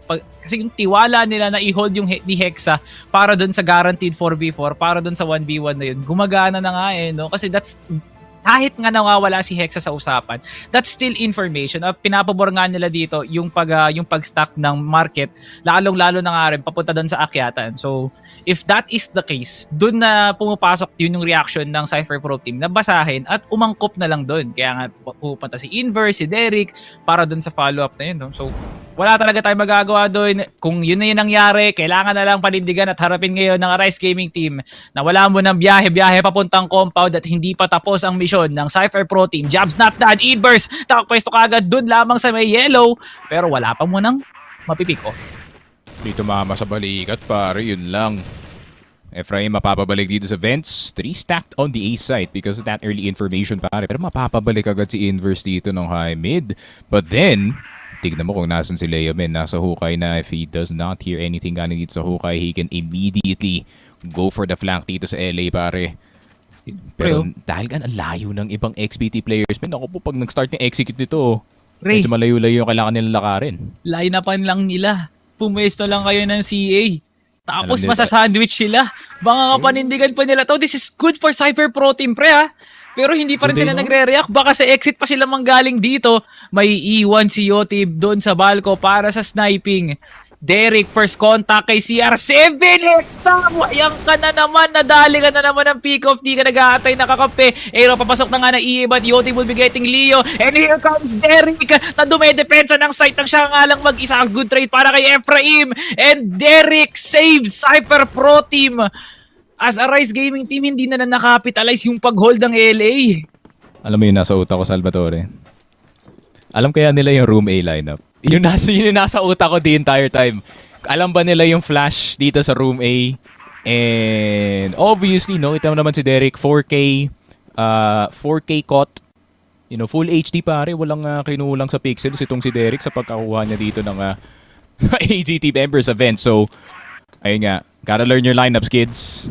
Especially pagdating dito sa A-side, Derek, libreng-libre ang kanyang posisyon, expecting now that he's gonna be in that room A, pero yun lang, nakapatay pa siya dito kay CR7 despite having a guy behind him. Ephraim trying to hold on dito sa top A, he needs help dito sa left stairs, pero nandito na yung tulong ng XPT. Yotib trying to regain control dito sa mapa. C4 is dropped sa loob ng vents, pero tingnan mo yung XPT, men. Tatlo na sila na dito sa top A. Naku po, lalaban na ba dito ang AGT? Here comes the push. Inverse getting arrow. Leo getting the spray on the two players, and it's a 9-11 scoreline. XPT.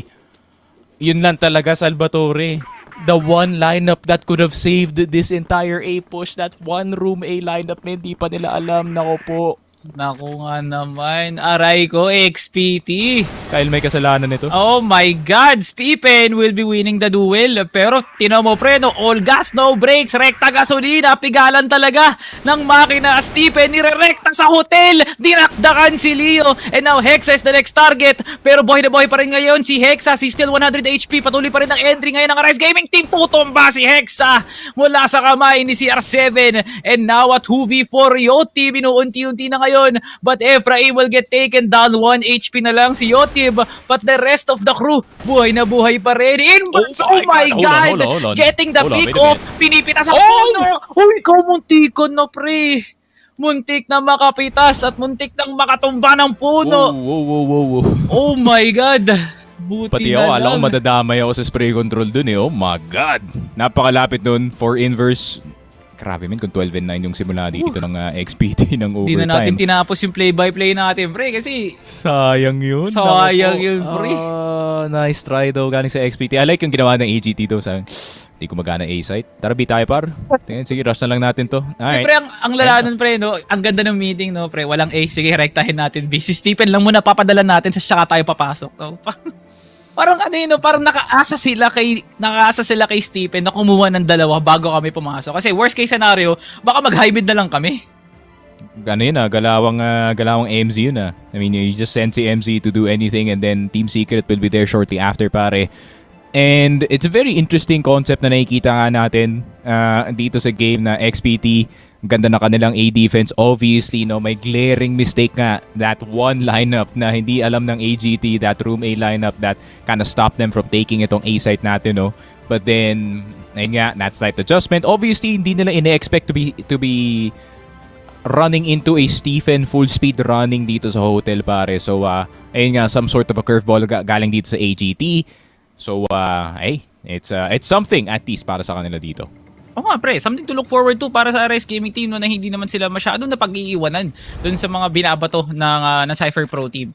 But now AGT, they still have this strong of a side, no? Kasi dito na nila nakuha most yung success nila sa mga pinagagawa nga nila kanina. And you can definitely feel na kung global risk nga yung naging susi kung paano sila nakakuha ng set point kanina, baka dito na nga nila ma-close out pa. But there is still a huge lead para sa Cipher Pro Team, no? Kahit nga isa lang yan, dahil ka overtime, malaki-laking bagay pa rin yan sa Rise Gaming Team kasi hindi lang yan 1 point, 1 point ng pressure, 1 point ng hirap, 1 point kung kaya nga ba nilang tapatin yung 1 point differential na yan, no? Si Leo, bibili, asa na yung mga tindahan dito kasi nakapasok na nga siya sa loob ng bintana at nakontrol niya na nga yung RS. Yotib, hindi pa rin pumipik sa wakas na timingan pa nga ni Yotib. And here comes the next target. Wala pa, hindi pa sila makakapag-follow up kagad. 47 na nga lang siya. CR7 will be getting inverse as it still stands. Arise Gaming Team! Uy! What is going on? Patuloy yung mga trade, pre! Grabe naman yung mga height ng mga action dito, pre! Walang tumitigil! Nagpa-plant. Oh my God, Derek gets his CR7, pare. Stephen in a 1 versus 2. Derek on life support dito sa XPT, pare. 34 seconds left on the C4. Derek peeking a bit too greedily dito, pare. Making Hexa play the 1v1 instead. Stephen with the flash. Hexa not gonna be blinded dito sa may batteries. 20 seconds. No one is moving at all between yung dalawang players natin. Tapwalks are gonna be the way to go. Hexa with the information pero nasobrahan sa peak. 11-11. Stephen with another save sa AGT, pare. Yun, Stephen. Nireplicate niya lang yung ginawa niya kanina no? Parang hindi bago para sa kanya na gumawa ng clutch plays. My idol is Kobe, kaya no, ni Stephen. Kasi pre, that was definitely a 2v1 na maaalala ng AGT habang tumatagal sila sa larangan ng crossbar, no, pre. So now, bagong gising na ngayon ng dalawang teams natin to make a major adjustment. Wala nang stock ng B dito, pre. Gagawin na naman nila yung site na hindi pa nga nila nakukuha kahit kanina pa.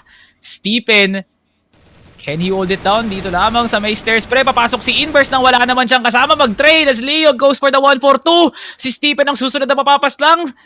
At paparating pa lang dito si Aero sa exit. Medyo may delay at sumalo ng super lolo si Hexa sa pagmumukha niya. And Leo entries exit, pre. Kakaibang mga pangyayari to at hindi pa rin naitatanim ng Cipher ang XPT. Baka gusto na nga nila natapusin ng tuluyan to. CR7 nagpakita. Dito lamang sa may EA, wala nang tanim ng C4, pre. Kung kaya nga namin lumaban, lalaban kami. Pagsasamahin ni Leo tsaka ni Derek yung HP nila laban sa 100 HP na CR7. Napaparating na nga dito lamang sa may akyatan. May open plant. Nako po, Derek, wag kang lalayo, pare. Diyan ka lang. Ay, nakatago pa nga dito sa tower. Oh my God, CR7, yep. Oh, what a shot galing kay CR7, pare. Hold on. Cristiano Ronaldo. 2025 goal. Dito sa Impact, defuse not possible dito sa loob ng batteries. CR7 spot. Oh, nice smoke! Pero yun lang, ganda na smoke, but it doesn't matter dito kay Leo. 12-11. Grabe, it's a game of inches dito, Salvatore. Tignan mo naman yung mga HP. Nakita na natin to, tol. Ganto rin yung naging kalagayan ng Arise tsaka ng Al-Sovereign, pre. Isa lang ang pwedeng mangyari dito. Mag-golden round tayo. Or Cipher Pro Team could end it all. Isa lang dun, pre. Isa lang ang pwede mangyari dun sa dalawang binanggit ko. And Arise Gaming Team, kung gusto nyo pa nga talagang makakuha ng isa pang magandang moment para magpangabot pa tayo sa compound kasi handa kami ni Sneaky para dyan, ha. Now is the time. Hexa, ayang ka na naman. Tumitesting ka na naman sa skopa ni Yotib. Ephraim goes for the spam dun sa metal box as Aero gets taken down. Now, once again, 1-4-1 na naman tayo, Sneaky. Yun nga, and wala silang idea kung meron na nakapasok ng RS or hindi. So, medyo stuck dito si CR7 in that respawn position. And mapapacheck pa nga dito AGT, making sure that RS is clear slowly, no? But in that process, XPT setting up for an 8-take. Stephen in a very vulnerable position. Flash is gonna go through. Bulag na yung mga players na nasa loob ng site. Derek, is he gonna check the corner? No, he won't. Stephen will get a free shot on the back of his head. Ephraim will get the trade frag, pero grabe, min. Hindi pa nga na-check dun si Derek, dire-diretso yung tropa natin. But at the same time, that is the responsibility ng EA player. And I have no idea what happened to him. Buti na lang, nakahold pa ng C4 dito si Inverse. Hindi na nga siya magsistay pa dito lamang sa may sniper. Pero I wonder what Ephraim will do. Dun sa kanyang HP na tumatagas na ngayon dugo sa tagiliran niya, no? Yan ang masakit ngayon sa Cipher Pro Team, that it is very, very impossible to go for the retake on this one. Now, 140 seconds, pre. Can Arise Gaming Team continue their stride para magpangabot tayo sa golden round? Rio pushing now mid. At nakakaramdam na nga sila na sobrang tahimik, so might as well go to B site. Inverse, nakakit na nga ng high mid. Pwede niyo makita si CR7 dito. Rio finds Ephraim crossing, and Rio goes for the wall bang. And Inverse, slowly but surely, can he get it? Dito siya makatingin ng RS. Inverse, lumalaban na nga, and he's pushing, and Yotib gets the headshot. Gininto ang round. We go to a sudden death between AGT and XPT. Yun nga, men, napag-golden pa nga tayo dito sa mapa natin. Ay nga. 12-12, man. Can't believe that we are here in this position. Dito sa Impact, nagkaroon na ba tayo ng 12-12 moment dito, Ben? Oh, Paano pati, di pa, meron no? na. Alsovereign tsaka AGT ah. Nga pala, halos over in AGT. I did forget. AGT in a 12-12 once again. What a coincidence, pare. Pero XPT, fast on the pace dito sa B-site. Ako po, gusto niya lumabas ng hotel. Ito na nga, ang bakasyon ng XPT papunta ng B-site. Pero wala pa, nagpipigil pa, hindi pa lumalabas ng Dalawa lang high. yan. Pero ito na nga, palabas na ng B-site. Itong XPT, pero yung team nahulog agad. Wala ng sniper ang AGT. It's all on the rifles, Rio. Rio, you're gonna have to be the one, Rio, na isalbahin ang depensa ng AGT. Pero nandito na ang kanyang kakampi. Stephen with the first frag. Stephen can't keep going. Hexa, Ephraim, hindi pa nakakapost. Pero si Aero nasa loob ng bato. And AGT, they're still fighting. 1 versus 2. Meron pa tao sa likod. Leo cannot get the last shot. AGT will get it. Yun lang, sobrang intense. May nahulog yung webcam ko. Pero yun nga, Arise Gaming Team getting ang kara. Alam boss, pingin muna ng oras direct para masink in yung mga nangyari. Babiyahe tayo pa compound, Sneaky. Ayun lang, tumaas yung frame pre. Uy, teka lang. Leo, ikaw na yun eh. Gagawa ka na ng pang my day mo, Leo. Na-timingan ka ni Stephen. Oh my gulay. Yun Pre, lang.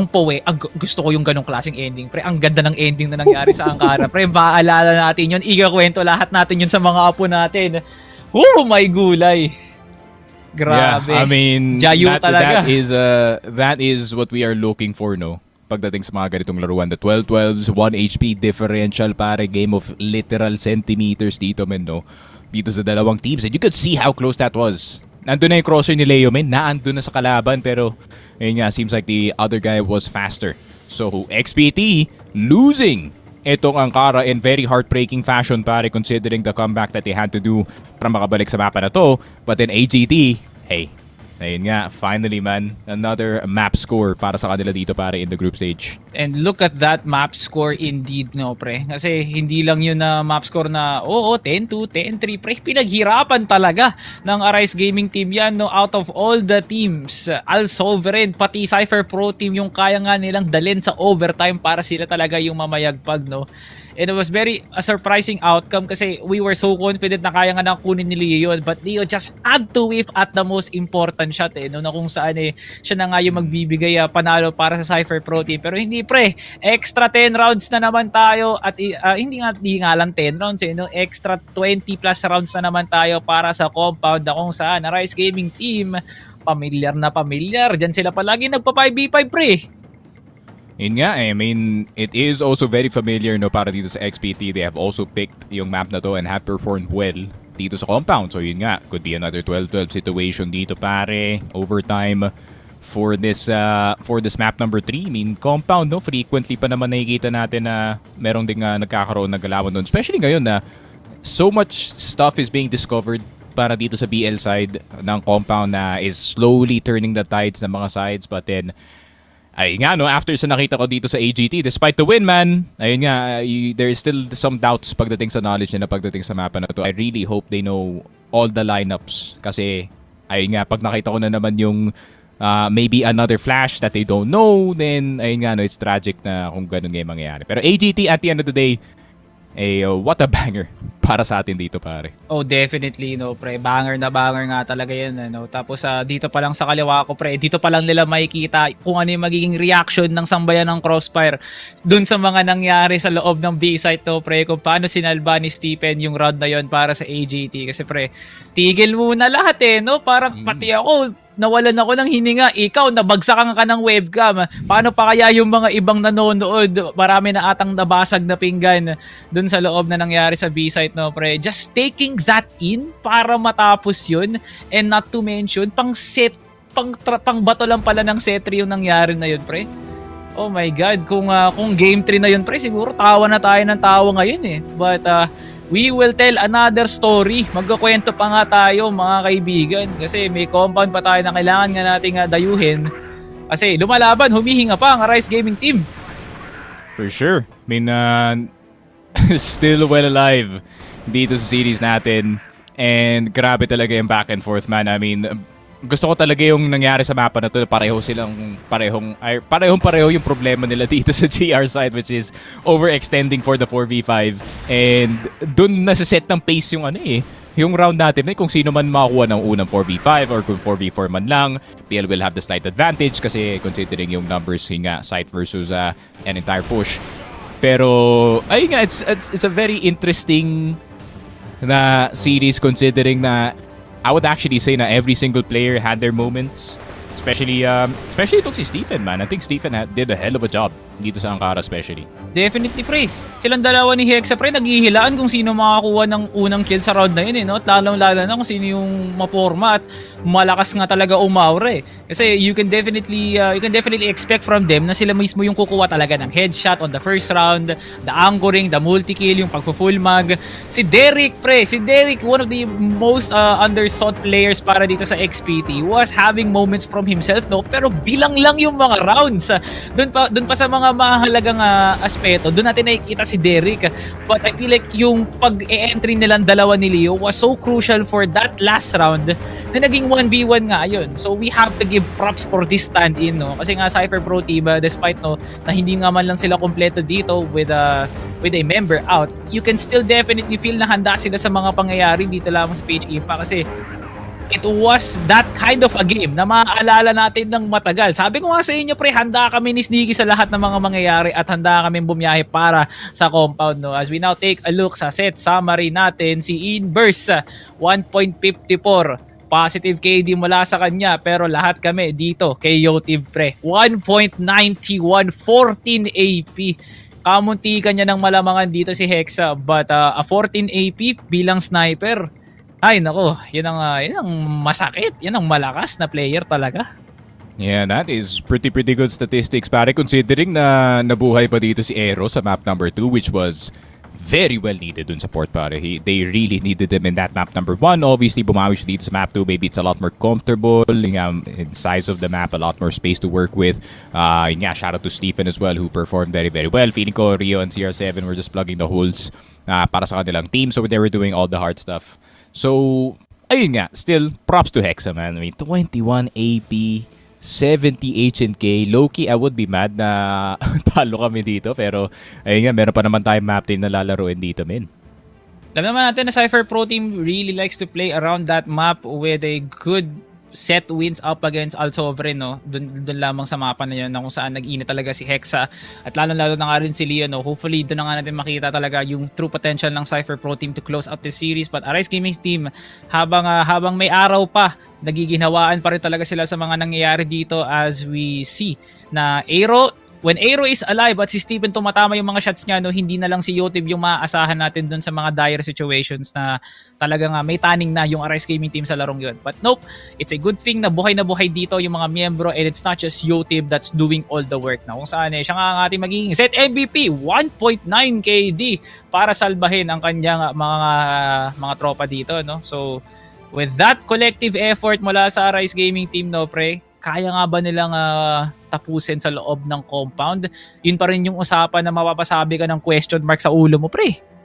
Yeah, yun nga. Para naman sa AGT, no, I feel like yun nga, they're gonna need to take the next 5 or 6 minutes para na kumalma dito kasi obviously medyo shaky yung magiging reaction nila right after a win just like this.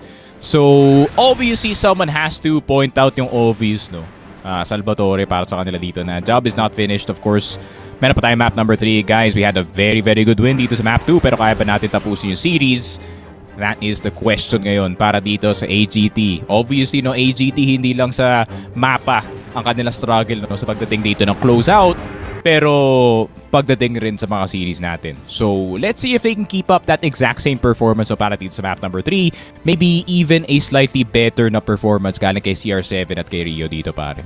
As the Mamba mentality states, pre, no, siya na mismo nagsabi, the late great Kobe Bryant, job's not done, why are we celebrating? So wala pa talagang magugunita dito for Cipher Pro Team and Arise Gaming Team kasi magpapang-abot pa tayo sa compound. Cfs Ph Impact Summer. We'll be right back after this break.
Uy, dito pa rin tayo sa PH Impact Summer 2025 kasi binigyan tayo ng mala cinematic na set dito ng Arise Gaming Team sa loob ng Ankara, kaya kailangan na natin pumunta ng compound para magtuos na tong dalawang team sa to, no? Salvatore, Sneaky Frog, dito pa rin, makakasama nyo pa rin sa mga kaguluhan na nangyayari sa laban ng XPT at ng AGT, pre. Sana kayo dyan nag-e-enjoy, kaya kung gusto nyo yung mga nakikita nyo, i-follow nyo na kasi Crossfire Philippines, i-like nyo na nga rin yung page at i-share nyo na nga yung stream kasi isang buong linggo namin kayo bibigyan ng mga magagandang aksyon na handog sa inyo ni Crossfire Philippines, no, pre? Do or die! Yun ang kwento natin dito sa loob ng series na to, no, pre. Hindi pa maglalaban ng Heroics tsaka Alsober, no, pre. Mamaya na yan. Palabas lang yan. Nandito ang main channel natin, pre. For sure. Isa pang napaka-common, no, na occurrence, no, pagdating sa mamamayang Pinoy, which is Game 3, do or die, pare. Yun nga, time and time again, mapa-basketball man or Crossfire. It is always exciting to have this kind of game. Problema nga lang, are we gonna have the exact same cinema game as nakita natin kanina? Considering yung starts ng dalawang teams natin, no? XPT is gonna be starting on their BL side, GR side para nga dito sa AGT, para AGT with the obvious advantage sa simula. With their default heavy style, feeling ko they can kinda get a slight lead sa start ng half siguro, pero XPT kasi, yun nga, medyo nakakatama sila ng curveballs dito sa Ankara, so could be the exact same thing dito sa compound. Napanindigan talaga ng Arise Gaming Team na pag umabot talaga sa overtime, sa amin na yan, sure na yan. Ipapag-golden round namin para talaga mas solid yung kwento, no? Para pag natapos itong araw na to, mas masakit sa damdamin pag yun ang sinapi talaga ng mga kalaban nila, no? At dalawang bagay lang to, wag na wag mong pang-aabutin ng overtime ang Arise Gaming Team at wag na wag mong bibigyan ng round 3 si Looney, no? So, pili ka na lang doon sa dalawang yun, pre. Kasi doon pa lang sa unang sinabi ko, yun yung pinaka nakakatakot, no? At naramdaman ng Cipher Pro Team, lalong-lalo na ang Sovereign kung ano yung dinanas nila the moment that overtime hits. Pero pre, compound, makakita naman ba tayo ng 12-12? Or can Arise Gaming Team complete the reverse sweep? Malalaman natin yan mamaya. Ayop, Rio, simula ng map number 3 natin, pare. Gusto niyang makapunta ng tower ng maaga, but unfortunately punished immediately. Pero Stephen with the refrag immediately sa pillars, pare. Obviously AGT, no? Feeling ko mas magiging mobile sila dito sa compound kumpara sa nakikita natin as per usual. Let's see. Kasi nga, it's now going into the mid-round. Maya't maya din sa wakas. Bumalik na nga na lupa ngayon si Inverse kasi dun nga siya dadalhin ni Yotib. As it's now a 3v3. Yotib holding down Z dito. Si Ephraim at si Hexa naman yung gustong tumesting kung may lalabas nga ba. Walang naka-crossfire. Palabas na si Stephen. Buti na nga lang naka-flank watch si Ephraim. Pero inuubos ni Yotib nang siya lang mag-isa. Nakapasok na nga ngayon ng site ngayon si Leo at gumagawa siya ng boost. But Yotib with a huge 3K para makuha ng Arise Gaming Team yung round number 1. Ganda ng recovery, pare. Obviously, no? Nakuha nila agad yung 4 versus 4 with that refrag dito sa pillars. Obviously, Rio trying to get some early space dito sa mapa natin by trying to get some tower control. Pero yun lang, nakaabang si Inverse from that RS position. Pero nakatira pa rin dito si Stephen. Yotib dito sa loob ng tower. Easy shot kay Leo. They do not have to push the issue anymore dito, pare. Pero gusto yata nilang i-forward to min. Uy, teka lang.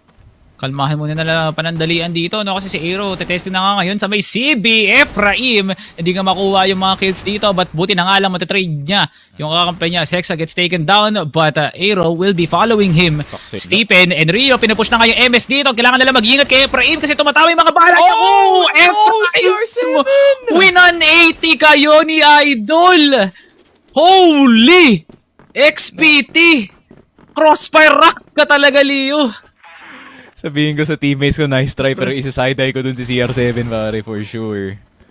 Man, nakatalikod na siya, pre. Oh my God. Crossfire rocks ka, Ephraim. Crossfire rocks ka talaga dun, par. Pati si Rio, nahulog na nga. I'm in disbelief, pero 1-1 ating score dito, men. And immediately, 1 has fallen para sa AGT. Rio trying to get that early, long pick. Pero di niya makuha. CR7 being a bit too frisky, pare. AGT. I don't like yung defense nila. Not gonna lie. They be moving too much sa compound. You know, like, gawin nyo lang yung ginawa nyo ng round number 1. Hold nyo lang yung EA, hold nyo lang yung Z. Let XPT play, pre. Kanina naman, pinakita nyo na malakas kayo mag-frag during Ankara. So, bakit magbabago pa yan pagdating dito sa compound, oh? Derek, pinapasok na nga nila yung under dito. Si Stephen lang mag-isa. Pero masyado lang talagang maraming bungo nakatungo sa isang direction lang. Stephen hindi niya alam paano paghihiwalayin yung dalawa. X na nakabantay lang dito lamang sa may RS. Hindi pa rin siya tumitigil. Pina-full mag niya yung mga tao dito sa RS pre. And XPT gets 2 consecutive ha. It feels like bumabalik na nga sila sa pinanggagalingan nila. They are very, very much alive. Yun nga, man. But AGT needs to calm the hell down, man. I mean, yun yung sinasabi ko. Daming unnecessary peaks. Granted nga 4v5, no? You're trying to get the pick back. But then, there's better ways to go about it dito sa mapa na to. So, let us see. XPT standard mid-take para sa kanila dito via that CA position. And standard smokes. This early, pare. Ganito kadaming control. I mean, AGT, you're gonna have to allow this. Pero curve yung kailangan yung pag-awayan dito. Aero. Daming tatanggap to, pero may crossfire sila dito. Si Aero hindi pa rin nakakaramdam. Babaan mo na yung brightness button. Nakapasok na si Derek. Leon nakahawak na nga ng magandang pwesto. At nagugulat na lang sila na tumutumba ng mga miyembro ng AGT. Nagulantang. Ninakawan kayo sa kalagitnaan ng araw. CR7, depensahan mo na yung mga namayapa mong kakampi. Kasi ikaw na lang ang natitira dito. Masyadong maraming tao dito sa loob ng site pero si R7 inuunti-unti niya nga pero hindi siya naman siya nakalapit kay Inverse. 3-1 Arise Gaming Team. Aray ang sinapit nila dun. Yun nga, mental yung mga ganun pa na rounds. That's actually some sort or somewhat misleading no, para sa AGT na hindi gumagana yung passive play natin so kailangan natin maging aggressive in this round and mabibait pa sila lalo na mag-forward dito pare. So AGT, they need to keep their mental straight dito sa mapa na to for sure. Just some delaying smokes dito sa mid. Yun nga, na-take kayo dito sa A side but at the same time, yun nga, Aero not reacting to any of the shots whatsoever trying to make the bigger play. So, pinaman off timing para sa AGT going into this one pero Derek nakalagpas na ng curve. And tama yung ginagawa. Ito yung tamang ginagawa ng AGT pare. You just better stay in that position. Oh yeah, definitely pre. CR7, good hold. Dito lang sa may store Pero pre, maganda to. Tumatago siya. Grabe naman yung pag-conceal mo. CR7 pero masyado ka nagparamdam kagad dun sa second shot mo pre. As Hexa and Leo will be getting the kills. Arise Gaming Team, nabubuhay na nga ng dugo but Hexa will stop down the momentum. Inverse entering and Inverse will be killing. And now a 2v1. Si Rio nakatago pa rin dito lamang sa may curve and Hexa finds the skull of Rio sa loob ng Ecoms. And now Cipher Pro Team. Tinetesting ang AGT. Lumaban naman daw kayo, sabi nila. Grabe. I mean, CR7, if he got the second player, posible pa naman siguro yun. Pero winnable sana yun, men. Ganda na ng hold ni Stephen dito sa B-side eh. Kaso, wala. Pinorse the Inverse. I mean, just straight up peaked it with a cold dito sa may CR natin. Not much you can do if you are Yotib in that position. So, ayun nga, another very unlucky round para sa AGT. Rio, though, spotting someone through the smoke. Pero may katabi na pala siya dito and it is gonna be Leo. Leo will not get taken down. Derek instead is gonna be the one, pero Ephraim from behind dito sa LA! Nice shot! Dito kay Stephen! What a control on that AK, 5-1. On the dot, on the money, pare. XPT, pinapagulo ang depensa ng AGT, pare. Pre, paturo nga pa na mag-spray control. Angas nun eh. Kasi pre, nagawa niya pang i-control dun sa 2F na alam naman natin pre, head glitch yung ganun eh. So what a control by Ephraim being able to spray transfer all the way from EA dun sa 2F na yun. It was very very nice din para kay Leo na mag-follow up pa ng isang kill dun sa C1.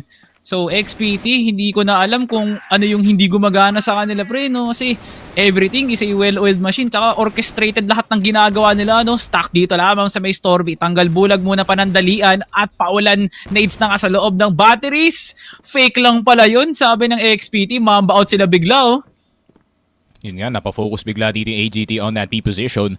Pero importante na iniwan lang nila dito si Inverse Inverse is actually in a position na pwede siya makahanap ng isa dito if ever may mag-overextend galing dito sa curve in order to peek into frame and considering how dirty that angle is, pare.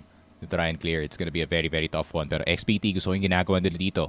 Presence in that A site. Derek. Tapos magro-rotate sila pa EB. May angle dito yung sniper. Uy. Perfecto, pare. Kasama si Derek, si Inverse may iiwan. Kahit isa lang, i-1-4-1 mo na lang yun. Pwede na yan para sa Cipher Pro Team. Rio, ayaw pa rin dumunga sa benta. CR7, tumatalon ka na naman. Napalipat Wala pang sila. December 31. And it's now AGT going on the defense. Sa Stephen, makakuha lang siya ng isa pero hindi niya mapafollow upan si Derek. Makakapwesto siya ng C2 ngayon as Aaron now positioning on Z. Nice nade mula dito kay Derek. Hindi makapasok ang mga miyembro ng AGT. 14 HP, no problem para sa kanya. Rio, last man standing. Monta dyan mo kami. And shot lang makukuha niya pero hindi yung round 6-1 Cipher Pro Team. Yun lang, napa-rotate sila dahil dun kay Inverse, pare. Yun yung sinasabi ko sa'yo, Salvatore. Inverse is in a position to make a play happen dito sa mapa, and that singular shot made the entire A-side defense rotate papunta dito ng B. Kahit mamatay dun si Inverse, pare, nasa kanila pa rin yung site. That is absolutely crazy. XPT pulling out some deep strats galing sa kanilang playbook dito in order to further yung kanilang lead dito sa BL side. Up against AGT of all teams, pare. Pero, yun nga, no? If you're not in playoffs, might as well use the playbook, pare. Parang ano no? The first two maps, Sport tsaka Angkara, feeling ko lang talaga ino-autopilot lang nila yun no? Sa compound pala talaga sila nag-iisip. Rio, good position dito lang sa may RS kasi nga nakakuha na nga siya ng dalawa pa dito kahit may harap pa. Aero now on the sandwich at inubos ni Aero tsaka ni Rio lahat ng miyembro ng XPT. Yan ang Malakobian shock na alley-oop pre. 2-6 pero malaki pa rin yung kailangan itrabaho ng AGT. For sure. Siguro kung 6 hindi yun, this is not too bad of a game para sa kanila dito. I mean, the 3 in a row dito sa GR side is not that hard, especially considering na, ayun nga, if you can get that early momentum going, get that first round sa second half, pero wala men. Same mode para sa XPT, free mid control, curve na lang lalabanan dito ng AGT. Pero daming smoke na spend early dito, pero XPT willing silang tumakbo dito, men. This is good for CR7, no? Pero for the meantime, feeling ko kailangan pa rin kumilos ngayon ng AGT. Ito na naman yung gagawin na lang, yung double stack ng smoke. And Aero gets spotted inside. As Stephen hindi pa rin nakakapag-rotate. CR7, nice spam! Pero mula sa 2F, no, gustong tumakdat nagulat ako doon, pre. What a movement mula dito sa Cipher Pro Team. At nagulantang na lang bigla at nagulat ang AGT sa mga nangyayari kasi Stephen nawalan ng timing para makapag-rotate. XPT, kuwang-kuwa nila yung first half na yun, pre. What a blacklist by XPT. Aggressive entries all the way.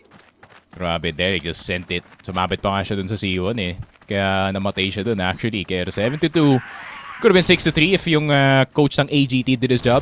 AKA Kael Pegaro. Ayun lang, men. Rio, namatay agad. Sisihin natin si KLP dyan. Pero yun nga, Hexa. Sure na yan, pre. Sure na yan. Ay. Oh my teka God. lang. AGT, pa isa-isa kayo. Inubos na sila, pre.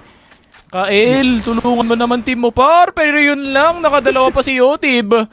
And 8-2, yun lang. Yun nga, men. Kasalanan ni Kael Pegaro to, guys. Sure yan. Kael Pegaro. Sure yan. Kilala nyo na kung sino sisisihin, guys, ha. Punta lang kayo sa Ubek Maniac. Mention nyo lang, ha. Kael Pegaro, kasalanan mo to. Yan ang kailangan nating i-hashtag no? Hindi Crossfire Philippines. Hashtag Kent Lloyd Pegaro. Kasalanan mo to. Boom. 5 LA? Oy, hindi nga 5 eh.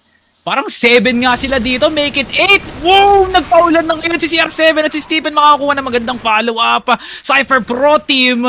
Nabasa ng AGT. Yung ganong klaseng play spray. Unexpected yun actually. Pero we expected na XPT yung mag-ano dun ha. Lalamang dun. Wait, hold on. Hindi na pala. Yotib's got that, pare. 8-3. Hold on, AGT. Hindi pa naman match point win. Copium. Hindi pa naman match point. Okay. Alam pre, kailangan muna natin huminga pre kasi bilis ng mga nangyayari sa XPT tsaka AGT. Hindi sila nagpapahinga eh. So, 5 mid is crazy. oh my God, 5 mid and 5 LA na naman for AGT. Pre, hindi to add up bis ha. Ano lang to? PH Impact Summer to. Oh, naku nga naman, Hexa. Akyat bahay ka pa sa CA. Bawal yan kay John Rio. Leo palabas ng SD at si Aero kinakalaban niya na nga ngayon. Pero 72 HP pa ngayon. Leo. Pero parang si Rio. Ito na yung follow-up, Rio. Gets the trade. Efraim nakalurk lang dito lamang sa may CB. Oh my ang gulo. God. Ang gulo. What is happening? 1v3 somehow, pare. Derek? Kayun lang. Overpeaked. Trying to get itong si Yotib. Pero 4 and 8. 4 points separating itong AGT at XPT. 4 in a row would be very nice. Pero XPT, what is the strat this time? B naman. Yeah. Actually, okay. More standard. 1-1-3. Okay, so teka lang parang iniinda ko muna kung ano yung nangyayari dito sa loob ng minimap. Kasi iiwan nila si Inverse dito lang sa may 2F. Pero at the same time, no, ang setup nila dito, okay, so wala palang bago. So talagang 2-man pillars lang, tapos crossbar sa may EA tsaka curve. Iwan nila yung sniper lang dito sa may A site. Okay lang for XPT. Normal na default, pero ito yung default na very unexpected from XPT kasi this is not the usual that they run. Pinapabayaan nila yung curve dito in favor of them holding C2 na lang or even yung Z. Yeah, So, I kinda sa like tinagal this lang, though sa tinagal ng ganito, no, pre, baka may chance ang Arise Gaming Team dito na humabol eh. Yeah, pero I kinda like this though kasi I trust Inverse na mahuhold naman yung Elia Tower at the same time. Plus, pag nag-set sila dito sa B-Prem, bilis makarotate dito ng Hexon. Ako po. I mean, they gotta insta-clear itong si Leo. Rio spotted. Wow! Kamuntikan ka na, Ephraim. Kamuntikan ka na. Bahid ng ng karayong lang yung... Bahid ng sinulid lang pala. Oh my Tinanas God. mo. Leo, peeking. Leo is going to kill Aero. Pero wala pang follow-up ngayon si Ryok. Uy, grabe naman yung pre-aim na yun dun sa ulo ni Ephraim as Leo goes for the lurk. Pero nakapag 180 kaagad si Stephen. Mapipigilan muna yung momentum ng AGT. As nagka-canvas na nga sila ngayon ng kanilang mid-round. Uy, teka lang. Nagkasalisihan muna sila ng mga bala, pre. Sumala ng una, pero yung pangalawa tatama na. Cipher Pro Team now on the 2v2. 30 segundos na nga lang, pre. Nasaan na yung pag-atake nila? Papasok nga sila dito ng A-site. Pero hindi nila makiklear yung control room. But Yotib will be going for the exit. Pero walang tao dyan, my man. Inverse and Hexa pag magsasanib puwersa na nga para makuha nga nila yung retake. 33 seconds, pre. Marami pang oras. Pero saan kayo angulo titingin? Papasok pa si Hexa. Inuunti yun na nga ni Inverse. Sobrang open neto. Yan ang gusto kong post plant para sa AGT. Pero walang-wala yan para dito kay Inverse. Nag-i-spam na nga sila. Yotib, bulag na bulag. Gusto pang sumaksak. Ang grabe ka naman, Leo. Gusto mo pa. Ay, grabe ka naman, Hexa Rather. Naglabas ka pa ng kutsilyo, pre. May magigripo na sana dito sa LA. Nako po. Pero yun lang. Kita ba yung flash bait na yun? Di pa sumabog yung flash. Peak, unpeak, repeak. Grabe, napaka-perfect naman yan. That's the thing with yung game kagaya ng Crossfire. Yun nga, engine ka na old, no? Yung flash, that slight delay pare. Meron ka pang onting seconds na pwede mag-peak dito. Pero Inverse around the corner. Walang nagsaspam dito sa box ng LA. Flash gonna go through. Ayun na kayang pushmin. That's one. Inverse will only get one though. Hex, mahuhulog na rin. Aero will get itong si Ephraim. Lahat sila sabay-sabay nag-push. At sabay-sabay rin silang namatay dito. Derek will attempt a 1 versus 3. Pero Rio, caught off guard. C4 down. Yotib known entity. Pero Yotib matatamaan na naman yun. 17 and 10. Para kay Yotib dito pare. Okay, so now, Arise Gaming Team now, pre. Ano yung pagkakataon nila gumawa ng nakakatawa? 4 rounds, rekta-rekta. LA push, LB push. Sige, kahit ano dyan, pre. Pero tinan mo, pre, hindi sila nagde-default ngayon. So feeling ko nga talaga pinapace roll na lang nila tong laban na to, no? In hopes na baka mag 2-man stack lang sila sa pillars at walang tumingin dun lang sa may CB. So might as well, di ba? Kunin na nga nilang control to. Wag muna nga mag-ingay. Kahit anong ingay talaga, bawal na bawal yan. Pero nakaramdam na nga si Hexa, CR7 buhay na buhay pa rin. But Rio will be going for 1 HP. Grabe naman yung trades na nagaganap dito lamang sa may store B. Ephraim now going for the kill. Derek with a good follow-up. Stephen taking down the low health Ephraim. 2 low HP members ng AGT.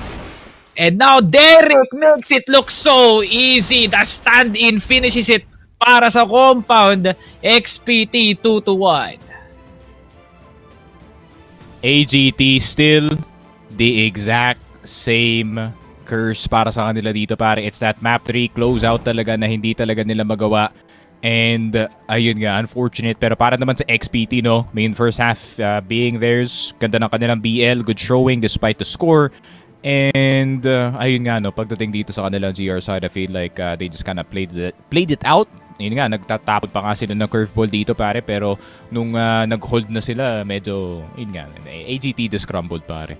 Oh yeah, absolutely, no. Crumbled talaga yung pinaka masasabi kong naging dinanas ng Arise Gaming Team kasi feel ko yung first half na yun, kung ano yung nakita natin sa port, ganun na ganun din dito sa compound eh, no? Like there was not really much offense from Arise Gaming Team other than the fact na marunong sila mag-punish pero yung pag-close out ng round, hindi nga talaga eh, no? Minsan nagfa-fumble, minsan naninibago ng calls, so yung pillars hold na meron dito ang Arise Gaming Team, medyo nagfa-flop. Well, yun na talaga. Marunong na talaga mag-capitalize ang dito ang Cipher Pro Team pagdating sa mga weaknesses ng kalaban nila. No? And it showed.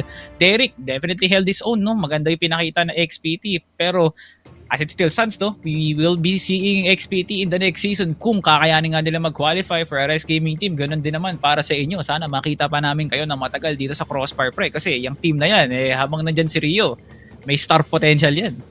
Yeah, for sure, no. I mean, it has been a very exciting season of Impact kahit sa mga teams na hindi pasok dito sa playoffs. No, I'm really happy that there's still hype behind it nga. Teams like itong AGT, Al-Sovereign, Cipher, Vengeance, pare. There's still eyes peeled para sa mga teams na to. And I'm glad na, at least one of our, fan favorites na kuha sila ng map as of today. But still, XPT, kind of proving na they're also a team that could have actually made it dito sa top 4 pero naging ngamin nandapa sila dun sa kanilang last na stint up against itong Heroic na yun, unfortunately had to forward itong first map ng time na yun. Pero yun nga, still, congrats dito sa XPT, a big win para sa kanila dito, at least to end off yung season nila kasi I think, yun nga, ito na nga yung last game nila I think going into this one pare, so why not go out with a bang? Yeah. So ito na nga ating susunod na match, no? May makikita nyo na nga na Al-Sovereign will be facing off against Heroics para sa ating game number 2 rather. But it will be really intense, no? Knowing na yung ini-expect nating outcome sa AGT tsaka Cipher Pro. Whoa. Oh.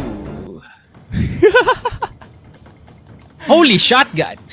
Holy shotgun. Pero yun, holy shotgun. We're gonna get it sorted, guys. Kaya lang boss, mga boss. Pasensya na nga po sa nakita yung technical difficulty, no? Pero ito na nga, sure na tong highlights sa to na wala na kayong makikitang holy shotgun gold. Sure ako dyan, no? Pero yun nga, going back to the highlights, a lot has been said for both Arise and Cipher Pro Team na dahil nga may mga teams tulad ng Batches tsaka Sunday Shrooms, hindi sila makakalayo.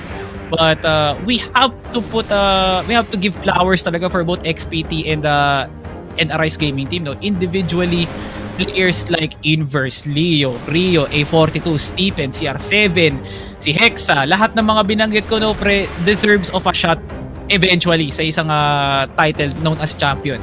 Siyempre, parang parang I can definitely feel Impact being more competitive this year compared to last year kasi nga finally some newer names, hindi na yung mga pangalan na familiar tayo na expected na kung paano nga sila maglaro. But now, ganito yung excitement factor na nakikita natin sa Impact, no? Yung mga ganitong klaseng players na nag-show up sa mga mahalagang oras. Kasi this is the competition I like to see, tsaka ito yung mga competition na gusto kong makita palagi. Yeah, for sure. Despite it being yung Tier 2 league dito nga ng CFS, obviously last stint nga natin dito ng Impact, no pare, yung 6, 7, 8 teams, you just had zero hope para sa kanila pare. Pero pagdating naman dito sa 2025 into yung fall season namin, ayun nga, just like how we said, even itong XPT, we kind of hoped na they could have gotten a lot farther sa tournament na to. Itong Vengeance obviously could have gotten a lot farther. So there's a lot of teams that are outside dito sa top 4 who could have easily contested for that 4th spot. And it's very interesting kasi, ayun nga, as like I said, very unknown names, medyo, yun nga, baguhan, at least para sa atin, no? Which is a very good thing kasi, yun nga, unknown players getting opportunities. And, ayun nga, no, I hope to see pagdating sa, ano na ba tayo, summer? Ayun nga, pagdating sa summer season ng Impact, pare, mga newer teams, but I wouldn't mind maybe a comeback galing dito sa AGT at XPT pare to try and see if they can make something happen dito sa next season. Kaya pre, no, parang isang maluwag na paghinga compared to the Masters na alam naman ni sobrang sweaty, yung alam mo talaga kung masyadong competitive, seryoso. Dito sa Impact pre, no, nagiginhawaan tayo sa mga pangyayaring tulad doon sa binigay ng Cipher Pro Team tsaka ng Arise Gaming Team. Kasi minsan lang ka lang makakita ng ganun at minsan walang maramdaman yung sigaw, yung excitement, yung ginawa na may ganito pa palang klase ng Crossfire na oo nga, pro scene siya. Pero you can definitely see some similarities kung paano maglaro ng ADAP 5v5, no? So, dito nga naman tayo sa set summary natin na kung saan si Inverse nagpakitang gilas, pumorma at pumogi, lalong-lalo na't umaura na naman. 2.14 KD, garantisadong AGT member ang mamamatay dahil sa kanya because of that 1 kill per round. And walang nagsi-stand out na AP, no? So, it was my game lang talaga. Wala akong tulong sa mga kakampi ko. For sure. I mean, Inverse, especially pagdating sa mapa ng compound, no, the fact na napagaan niya pa yung sniper and the fact na meron pa siyang ganitong na output is actually crazy. Similar dito kay Yotib, man. I think Yotib actually played very, very well dito sa compound map natin. Yung the rest of the team didn't Rio having an effort as well. Pero, ayun nga, it was just overall better setups galing sa XPT, especially pagdating doon sa GR side. Yung Rise Gaming team, no, they couldn't figure out what part of the map to control. So, ayun nga, XPT taking full advantage dun sa confusion dito ng AGT. Just makes it a lot easier para sa kanila dito. And it made it a lot easier for all 5 members dito, pare, to get what they want dito sa mapa natin. Man, parang what a day. Pero hindi pa tapos. Pero masasabi ko ng what a day kasi parang ang layo na narating ng laron to, no? Considering na a lot of predictions na, except from us, is umabot na actually, no, from 2-0 kasi nga 2-1 actually, pero hindi naman natin in-expect na ganun pala kalayo yung aabutin ng 2-1 na yun, no? Inverse with the set MVP, wala pa tayo sa overall MVP, mamaya makikita na nga natin yan kasi nga it is a very close bout between Inverse and Hexa actually, no? Pero yeah, Inverse definitely well deserved, no? Siya talaga yung naging sakit sa ulo sakit sa ulo ng Arise Gaming team dun sa series na yun. Not just from compound. I feel like Port and Ankara, nandun din talaga yung presensya ni Inverse kung paano siya nakakita ng mga close bouts, close clutches. So yeah, Inverse, well deserved. Yeah, very well deserved MVP para kay Inverse, pare. I think he was probably the most consistent player all throughout yung 3 maps natin, even in the losing maps. Ayun nga, no, Inverse was actually stepping up to the plate para sa kanyang team. But here we go. It is yung match results. 10-6 sa Port, 12-13 dito sa Ankara. And pagdating naman sa compound, it was more of a more convincing na win para dito sa XPT with a 10-5. Ankara being a question mark para dito sa Rise Gaming team. Where does this go from here para sa kanila dito, pare? Parang no? The sky is high. Yun na lang masasabi ko dito, no? Para sa Arise Gaming team. Na feeling ko habang tumatagal mas lalo na nga nilang mararamdaman yung competitive spirit, kumbaga kung ano yung ambience ng Crossfire Pro scene dito sa Pilipinas kasi onting luto pa, medyo may pagkahilaw pa yung sense dito nila Rio, nila Stephen, and a lot of those turns from the fact na yeah, it's Impact. Parang tama lang naman yung platform na kinatayuan nila dito, no, for this kind of competition. And marami silang natutunan from the 7 weeks of regulation, pre, no? Doon pa lang mararamdaman mo na Arise Gaming team definitely has something of a passion para sa PH Impact. And same goes for Cipher Pro team. You can definitely feel na mas angat lang talaga sila ng onte dito sa Arise Gaming team. But feeling ko same pa rin naman yung ceiling nilang dalawa when it comes to skill. Ganun. Yeah, for sure. Feeling ko napakita lang talaga ng XPT yung kanilang galawan, no, mas maaga dito sa Impact. Kaya, they got more distance with the players that they had. And, ayun nga, I really feel like there's still a lot more to unpack para dito sa AGT. Especially ba na, it's unfortunate na hindi nga natin nakita si A42 for this final stint ng AGT. But, he has stuff to do. Pero yung nga, match MVP is gonna be itong si Inverse, 1KR, 1.81 KD, 26 AP. Yung nga, no, stats are off the charts para sa kanya dito, Ben. But, yung nga, at least for the final game dito ni Inverse, no, dito sa Impact, he showed out. Yeah, parang parang hindi sila nagtipid actually, they definitely went all out. Kahit nga masasabi nga nilang this is now their final fight para sa Impact Summer, knowing na meron pa naman tayong isang pagkakataon para makita tong mga players na to, hopefully sa open qualifiers ng PH Masters next year. Alam mo yun, maski ako, mapapatanong din ako, ano naman ba ang nakalinya for Crossfire next year? At tinatanong ko na yun, July pa lang kasi ganun nakaka-excite kung ganun talaga exciting yung binibigay ni Crossfire, yung surprises tulad ng, meron na palang Impact, meron na pala tayong preview show. Lahat ng yan, sure ako na nagulat din kami nila Sneaky na meron na nga palang ganun. So, we might see Cipher Pro team and Rise Gaming team ng matagalan pa dito, Kung gusto nyo makakita naman ganung classic action, follow nyo lang si Crossfire Philippines, Definitely.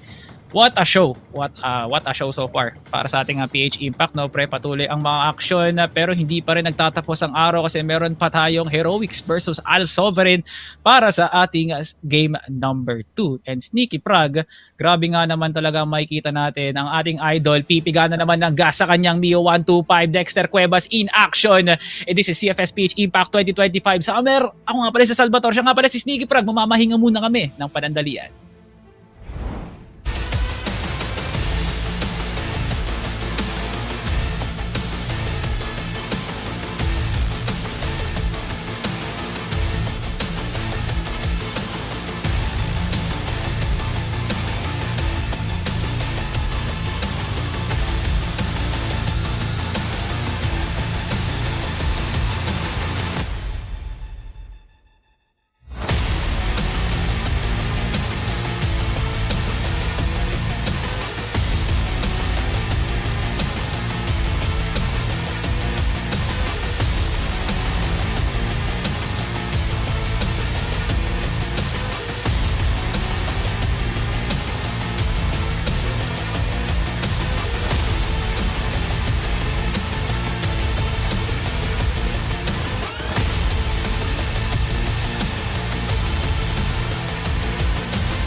At syempre naman, after Absolute Cinema, ay may isa pa papunta dito sa ating Impact Summer 2025 Day 13. Ako si Ramon, kasama ko si Salvatore, ang Al Sovereign versus Heroics naman sa ating second series of the day. Pero bago ang lahat, kamusta ka naman, Salvatore?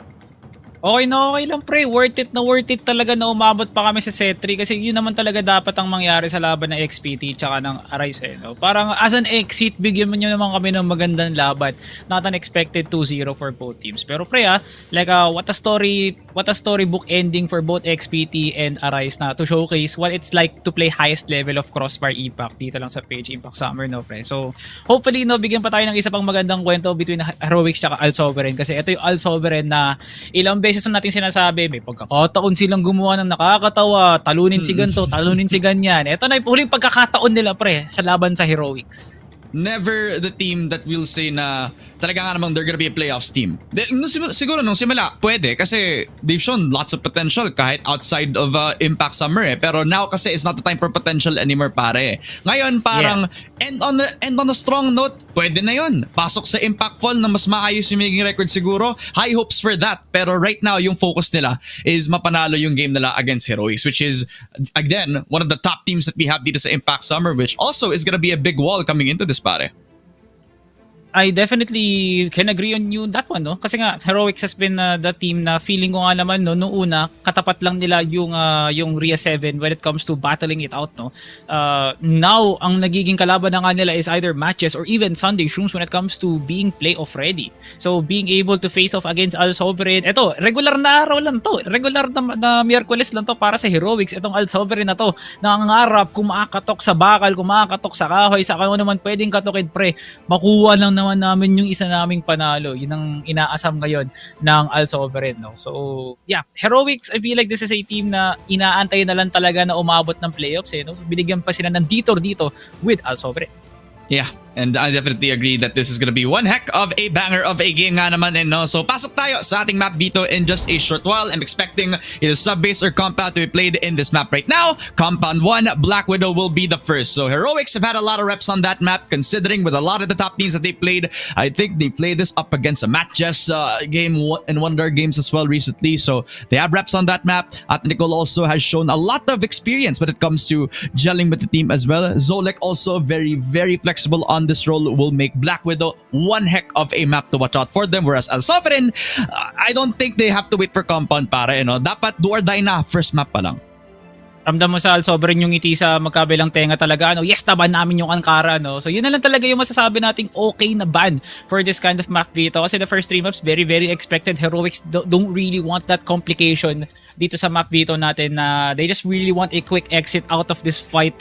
So heading into Black Widow, familiar territory and para dito sa Heroics, but it is a huge test para naman dito sa Al Sovereign na nakapili naman ng Heroics ng magandang map dito, but for Al Sovereign, prioritizing blacklist sa mapa na to, knowing na there is a lethal duo, that being Zolek and Silent pagdating sa pag-anchor, binigyan lang talaga nila ng magandang entryway tong Heroics for their momentum in the first half.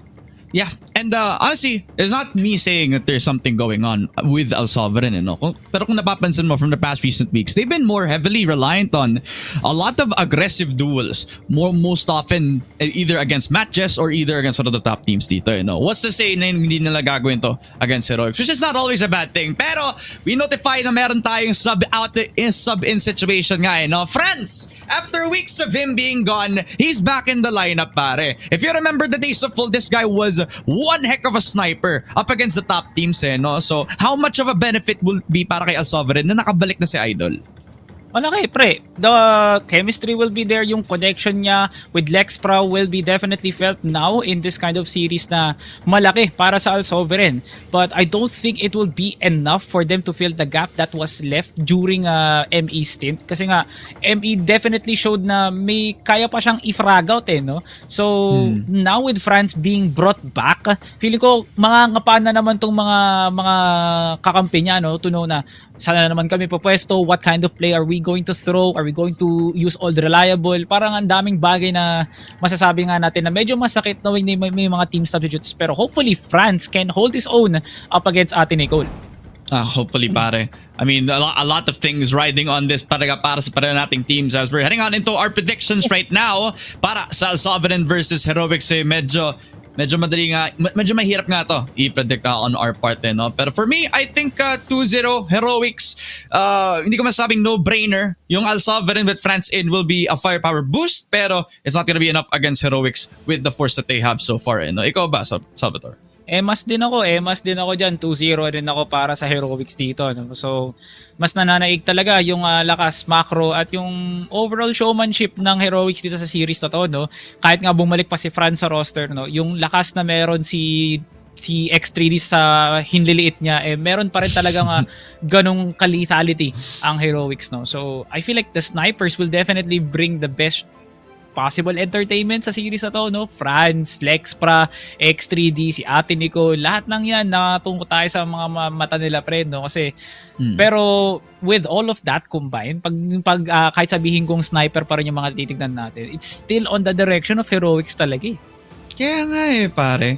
Not also considering as well that Zolek's been on fire recently, been fragging out all throughout the weeks and always somebody who I feeling ko mga 8 out of 10 na mga games na nakikita ko from him. He's match MVP pare, no? So, kung sino man, kung hindi lang si Zolek, si X3D yun, no? So, those two are two that I'm watching out for talaga dito sa buong game natin. If they're gonna be activated, then it's something that I expect coming forward for Heroics ngayon. Pero, para naman sa ating Al Sovereign with France back at least now, that's a little bit more leg room. As you mentioned nga naman para kay Lexpra, Jelan's also gonna be, I guess he's gonna do siguro twice the amount of work that he's expected out of him kasi now somebody has support from him. Now he kind of has a little bit more to breathe dito sa ating series natin. So Al Sovereign has some more room to work with.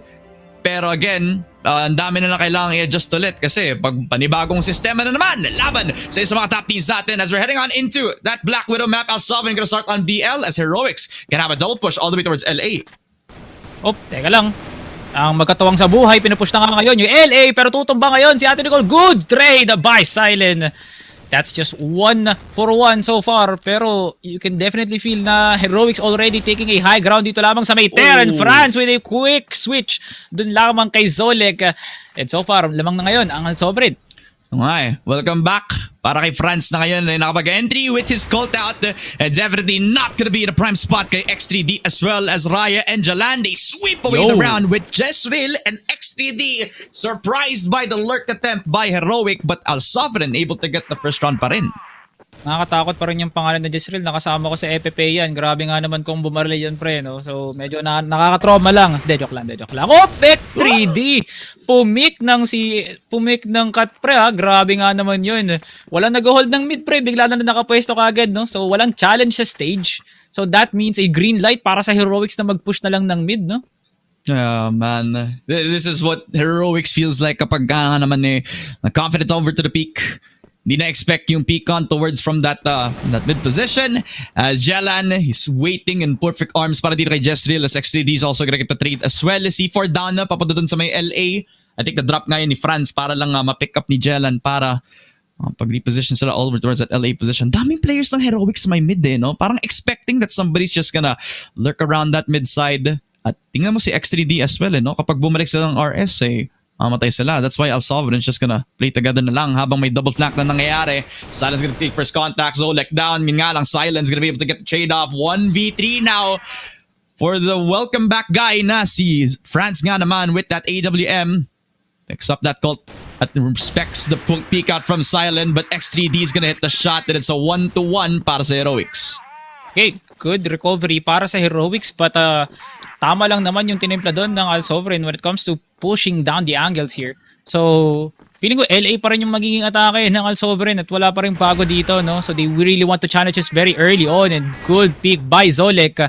That's actually a very, very perfect one para sa kanya, no? So, it was made simple like that but at the same time, malaki pa rin yung naging epekto na ito, no? That's added information para makahold ng Teres ang Heroics for a potential crossfire on LA plus on Ter. So, rotation na ngayon para sa Al Sovereign. Saan sila atake? Probably is.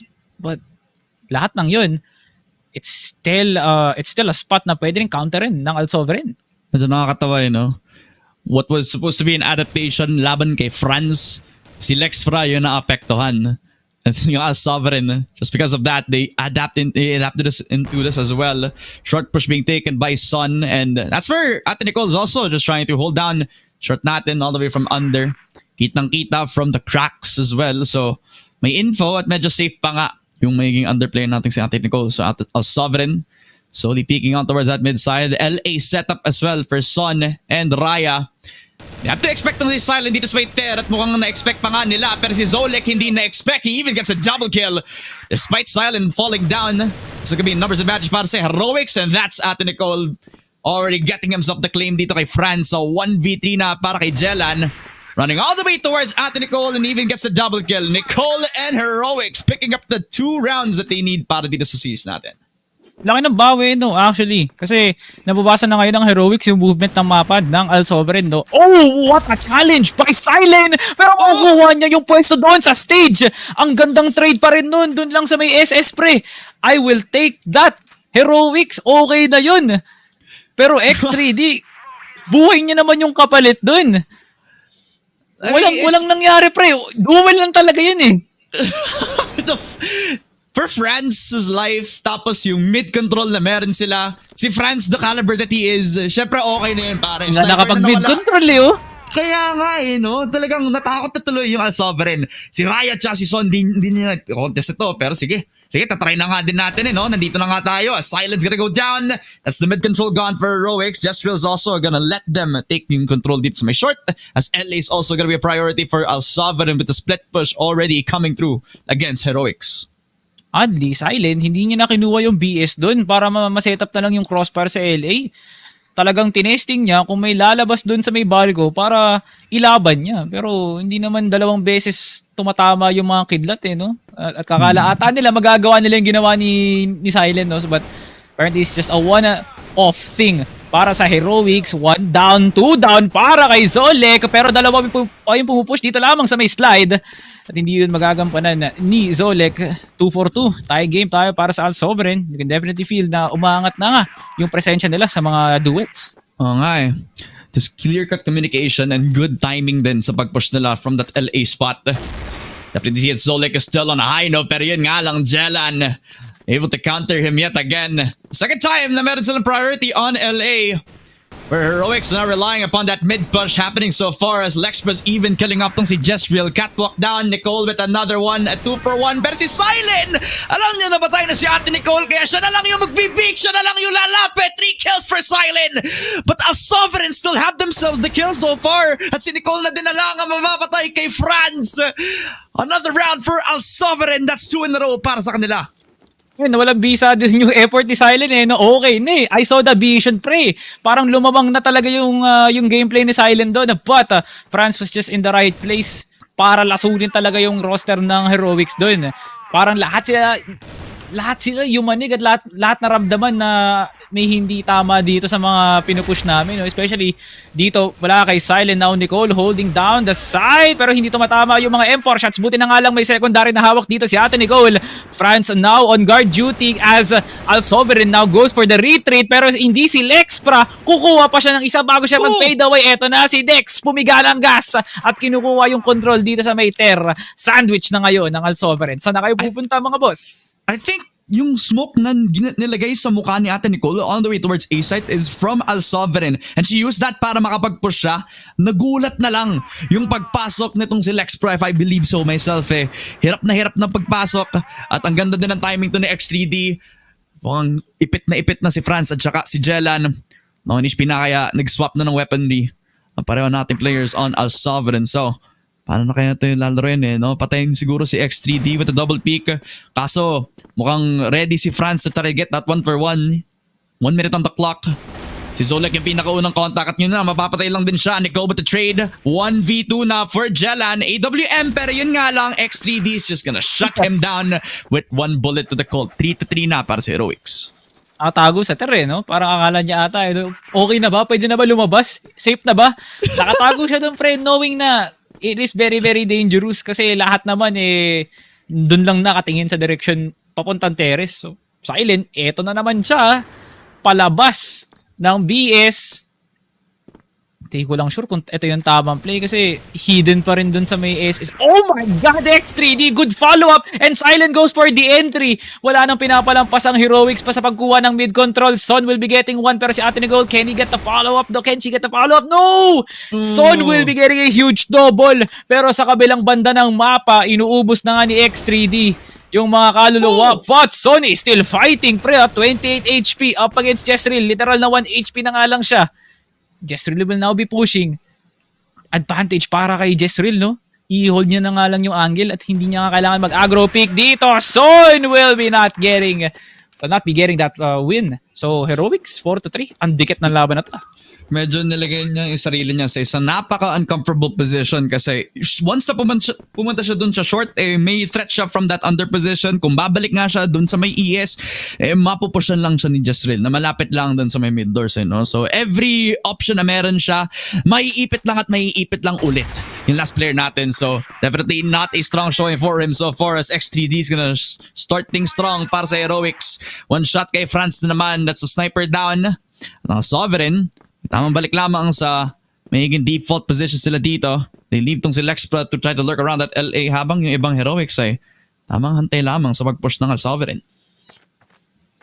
Now, X3D, kamunti ka na makuha dito yung membro sa Cat, but Raya will be gunned down by Zolek on the follow-up kill. Pero dalawa na lang natitira para sa Al-Sovereign that I feel like could push LA anytime. Bomba na nga ngayon sa loob ng site. Ate Nicole now retreating. Zolek kumuha ng pwesto doon sa may boxes. And Son gets the good kill over to Nicole. But Silence, yan na naman siya. Dalawang maggatawang sa buhay. Nagsanib pwersa para patayin yung nagpupush sa LA. Silent Break, tumingin kayo sa mga likod nyo. Hindi pas yung ganto, Al-Sovereign. Kaya nga it's either around mid or he's flanking all the way towards LA pare, no? You never expect him to come up at the right timing but he does talaga every single time. Parang coincidentally, pag namamatay sa Ate Cole, may buff bigla siya. Pero Jelan! That's a double kill expected from him. LA full control now of Al-Sovereign. They kill off Zolek and X3D, so no more sniper anymore. And no A-site presence as well from the side of Heroics ngayon na si Silent na lang ang tatrabaho. May short player na din, kasama na din si Ate Nicole dito para may konting defense na ang Heroics ngayon habang ang Al-Sovereign hindi na na-expect si Jezreel with that headshot through the smoke as well. Good timing as well from the trade. Son will be able to get that pero Heroics, sama na lang si Silent at si Nicole. 2 versus 4. Parang odd paper, mahirap to para sa Heroics but from the situation on hand, no, dahil nga hiwa-hiwalay dito ang Al-Sovereign, they could, however, utilize Silent para lasunin nga doon. Kinalalaban na nga ni Ate Nicole mula dito sa may ES, no? Not really sure if that is the right call, pero nakaalam na nga ng impormasyon ngayon ang Al-Sovereign pagdating sa pag-entry. So, epas na nga to kasi magagaling pa sila ng Dorby mismo. Ate Nicole will be getting one but not a second one. Silent now on window B duty. Pero pareho lahat sila dito pre, duguan talaga. So mahirap paghiwa-hiwalayin ng tatlo as Raya finds Silent and we get a 1-point lead para sa Heroics. Sila naman ngayon nang-aatake sa ating second half.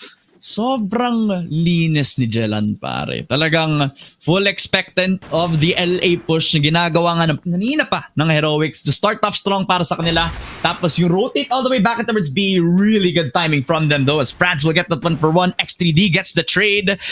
And yet again, Silent back on his push. A double kill para sa kanya. An open entry to the A side. Short being pushed up by Raya though as X3D is gonna try to trade it off. Headshot found. Another popcorn kay X3D from the grave.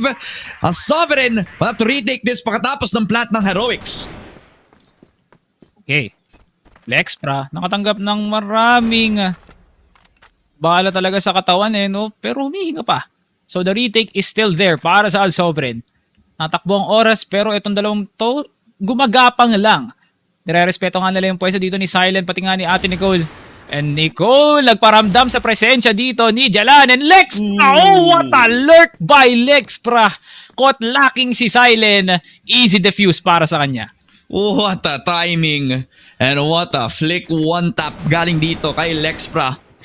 But really all the All the star of the show here was the sniper 1v1 that we got all the way towards the mid side.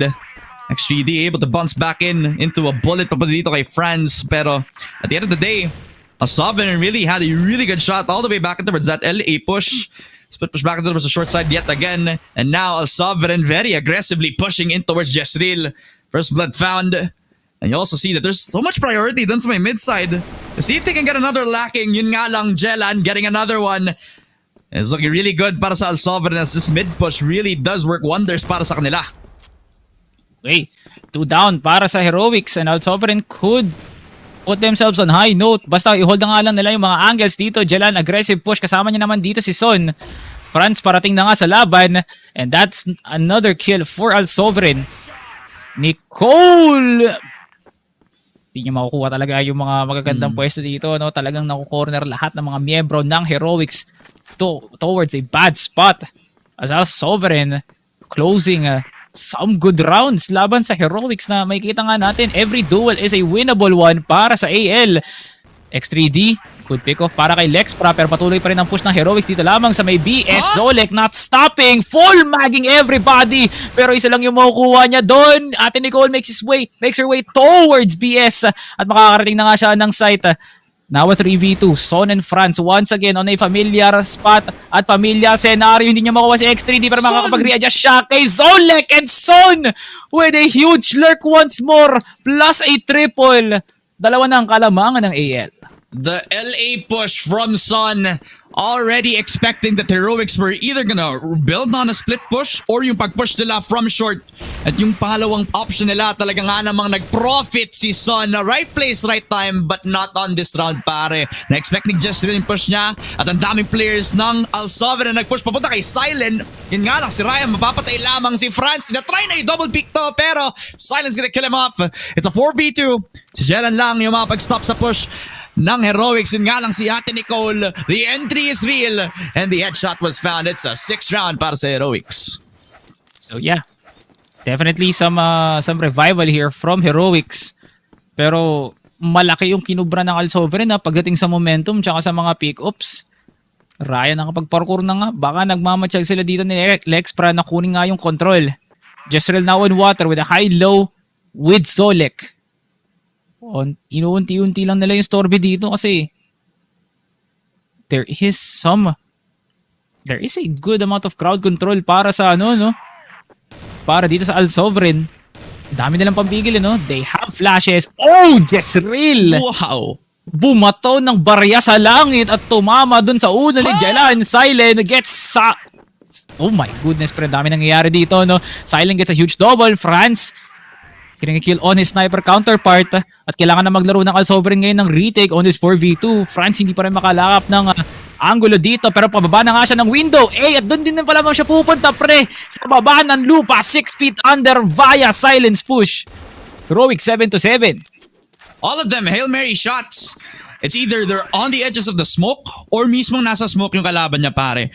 Pero sometimes may isang nagsabi nito Parang you don't hit one of the shots you don't take Pero Jezreel, he hits the shot 100% of the time. Lexpra is trying to rotate papunta doon sa may A site pare. Just quick and decisiveness galing dito sa mga anchors natin as it will be that mid pressure being dealt with by Heroic. Spotted pa nga tong si Son kaya si headshot na lang galing kay Silent. It's a 3v5 where Heroics have full priority towards the mid side doors as Franz also does not expect yung shot kay X3D Jelan. Dalawang kills para kay Jelan. Low seconds sa mid side, yun nga lang. Expect na siya ni Jezreel so it's a 1v2 na para kay Raya pare. Nakuha naman. Really sure what Raya can do on this one. Kasi nga Ate Nicole and Jezreel could just play together. Madali na lang yung crossfire doon lang sa may window B, Pero makakapwesto kagad si Raya. This is going to be huge. Mapipigilin niya si Ate Nicole at yun nga yung magagawa niya, pre. Yari na nga ngayon. Jezreel, may taning pa yung pwesto mo dito sa loob ng B-site kasi may pagkakataon pa si Raya para manalo pa Jezreel. Bulldozes Raya. 8-7 na kalamang na ang Heroics dito sa second half. Oh, that movement from Raya pare. Right place na sana para lang ma-shutdown yung double push dun sa may B. He did actually. Na-deny niya yung pag-plant itong si Ate Nicole and honestly, because there was so much time na pwede pang palaroin ni Jezreel, pwede pa siyang i-push tong si Raya eh. So there's no hesitancy at all. At even though napalayo bigla yung isa sa mga post-plant players natin eh, no? Talagang tamang adjust lang eh, no? Yun lang din yung ginawa mismo ng Heroics dito sa pacing natin eh, no? Parang after they realized that Al Sovereign likes to prioritize that mid side, parang one of the only times that they did was that previous round. Pero most of the rounds nung nag-BL sila, they just avoided it pagkatapos na malaman na, okay, sige, lagi nilang binibigay yung mid eh. So take na lang natin. Yun yung ginagawa ng GR ng Al Sovereign pare. Yeah. So very very simple mind by Al Sovereign in that second half na ilaban kung kailangan ilaban, mag-hold kung kailangan it-hold. Whereas Heroics, no, parang naghahanap pa nga sila ng mga magagandang curveball dito, no, kasi nga it's not that easy na ilaban yung mga nagiinit na Son, Lexpra, even France was on a tear dun sa second half na yun, no. Especially kay Son. Yung lurks dito ni Son, parang kinukumpara niya yung sarili niya kay Silent na hindi lang ikaw yung pwedeng makagawa ng ganyan. So game-changing yung ginagawa ng dalawang teams na to, no? On the back of the idea na kailangan namin talaga makuha tong Black Widow na to. Yun yung iniisip ngayon ng Al Sovereign. Kasi malaking bagay para sa kanila makuha yung mapa na pinili ng Heroics pre. Kasi the moment we head into the second map, isa yun sa kinakaabangan naman ngayon ng Al Sovereign as well. Ah, man. I mean, it would be pretty surprising para sa Sovereign to get a leg up dito, no? But there is kind of a difference in yung playstyle na nakikita natin from a few of these players, no? It's probably from France being here, so the morale is back to where it's supposed to be. O siguro nga, may mismong boosted confidence yung Al Sovereign knowing na wala na sa kanila yung pressure, no, pare? They're not gonna be in contention for playoffs anymore, so they're just here to have fun. Siguro hindi na sila kinakabahan na baka malaki yung magiging punishment kapag hindi sila masyadong nakakagawa ng maayos dito. But so now you're just here to just play their game, pare, and play their game they have been doing. I mean, look at these numbers, pare, no? Talagang 13 plus kills for Jelan, a lot of really good lurks from Son, as you mentioned, who's also been very precise, pare, no? His headshot percentage is not to be messed with as well. Yeah, yung percentage na yun talaga kailangan pa rin respetuhin dito ng Al Sovereign, no? So now with a tie game at hand, isa sa mga pinaka naluluok forward ko na lang sa mga ganitong klaseng scenario, no, Ramon, is kung sino yung mas makakaroon ng ng lakas espiritual para masabi nilang hindi ganun kabigat yung pressure. Kasi it is a familiar sight for Heroics yung ganitong klaseng bagay, no? Knowing na nakalaban nila yung Sunday Shrooms na ganito yung scenario din pre, back and forth, tapos matatapos lang din pala sa Sunday Shrooms na panalo. It's either Al Sovereign forces overtime or the other one, that being Heroics. Madaming, kaya nga nasabi ko kanina pre, madaming pwedeng mangyari dito. Nakakalito, parang ang hirap sabayan ng lahat ng mga nangyayari kasi palipat-lipat, may action sa ganito, may action sa ganyan. At yun naman talaga yung nagbubuhat dito sa Al Sovereign tsaka Heroics, no? Yung galit nila sa isa't isa na kailangan namin makuha tong Black Widow na to. Sobrang crucial talaga na mapa na to pre, kahit set 1 pa lang. Tol. Talaga nga namang, lalo na din kapag pumasok na tayo sa set 2, no? If they do win that first map, mas madali nga to convert to the second since yun nga yung is mga pinaka na-practicean nga na map ng Al Sovereign, no? So, not only are they playing for that comfortability pagpasok dun sa set 2 natin, pero yung momentum sana no? Yun yung hinahanap talaga ngayon ng Al Sovereign, which is something that they've been looking for all throughout, no? Pero we've had an update dito, no? So we're gonna throw it to a short break. Huwag kayong mag-alala. Magtutuloy-tuloy pa ang Al Sovereign versus Heroics right after this short run. So huwag kayong aalis. Magbabalik ang Impact Summer.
At muling nagbabalik ang Cfs Ph Impact Summer 2025. Ang serye ng Al Sovereign versus Heroics ay unfortunately nabigyan ng isang napakalaking trahedya. At meron kaming announcement dito sa broadcast namin. No? But before that, bigyan namin ng napakalaking apologies sa inyo guys. Sa mga viewers natin dito sa Cfs community, syempre gusto namin makakita ng napakagandang games, maayos na laro. Yun nga, may mga technical difficulties nga, not only on our end, pero yun nga rin sa mga players. No? So, a big announcement na meron tayo dito. Bad news sa mga teams natin. Set 1 will be forfeited over towards the side of Heroics, giving the set papunta sa Al Sovereign natin ngayon. They're 1-0 sa ating serye dahil sa technical difficulties on Heroics side. No? Medyo nakakalungkot, Salvatore. Well, indeed naman pre, kasi nakaramdam na nga tayo no na humahabol na si Heroics doon, no, forcing that huge differential, tumablat pa nga sila kahit papaano, no. Pero ganoon talaga, we just have to accept no na nagkaroon talaga ng blow sa sistema ngayon ng Heroics, and they now have to face what was met after that tragedy, and that being 1-0 now for Al Sovereign. So heading into set number 2, parang malaki na yung sigurong kailangan lunukin ngayon ng Heroics kasi dodoble na yung trabaho nila dito, whereas Al Sovereign it will just be on the idea na second set kailangan na nga natin tapusin to, no. So all of that parang medyo masakit para sa Heroics knowing na naghahabol pa rin sila for playoffs. Masakit talaga no. Pero let's look no further kasi meron tayong sa highlights para maipakita nga naman yung lakas ng pero nating teams. Despite this very short Black Widow map, no, we kind of saw the good and the bad sa pareho natin. No. Welcome back para kay Franz nga pala. No. Napakaganda ng naging performance niya. Being back after weeks of not playing, talaga nga namang it's not a surprise considering of a caliber of a player na meron din siya. Katulad na din dahil doon medyo nag-elevate na yung mga performance ni Jelano, yung mga performance nga ni Son na sinasabi nga naman natin dahil sa ganitong ripple effect na pagkabalik nitong si France, parang may konting changes na sa sistema at mukhang mas komportable nga ang Sovereign dito. You can definitely feel na Son and Raya is now back into their form, knowing na kaya na nga maging second layer ng pagtatawag tong si France. So lahat ng yun, the very aggressive pushes over to LA, yung mga trades na nagaganap dito lamang sa may S, sa ES, especially from here at Teres, lahat ng yun was all of the success from both the duo of Raya and Son, and as well as France. So individually, they are now inside of the game. Parang hindi na nga natin nakikita na nawawalan na ng presensya ngayon ang Al Sovereign nung nandun pa si ME from the past 2 weeks. But so far, we've been seeing some good forms of success para dito lamang sa Al Sovereign. And I kinda like what I'm seeing para sa kanila. But there is still a huge task para dito sa team na to. No? That second set is not for the faint of heart. Kailangan pa rin nilang pag-igihan yung sarili nila, knowing na at any time, Heroics can strike.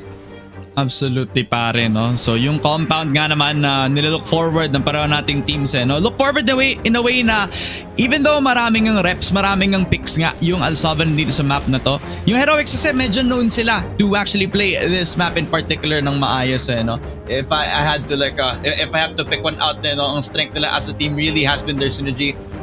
Given how many times that they have played this map in their scrims and their practice, very very well oiled machine nga yung naging sistema ng Heroics dito, no? But para sa Heroics, masasabi ko nga naman parang they put up a good fight despite all things considered, despite Heroics coming out with this 0-1 dahil sa kanilang forfeit. Hindi naman malayo sa realidad na masabi natin magiging maganda yung magiging laban pagbalik nila dito sa ating second set, pare. So yeah, that second half was a very back and forth. Pareho talaga silang nagpapalitan lang ng mga haymaker dito, no? From the resurgence of a Silent and Ate Nicole Lurks, yung lakas dito na X3 to get that early pick-off, natatapatan dito ni Son tsaka ni France. So all of that, it's just a really really nice showing from both teams na I feel like we could still see it in the on the upcoming set. Kasi nga, Al Sovereign is now back into their prime form on the first 2 weeks that we saw.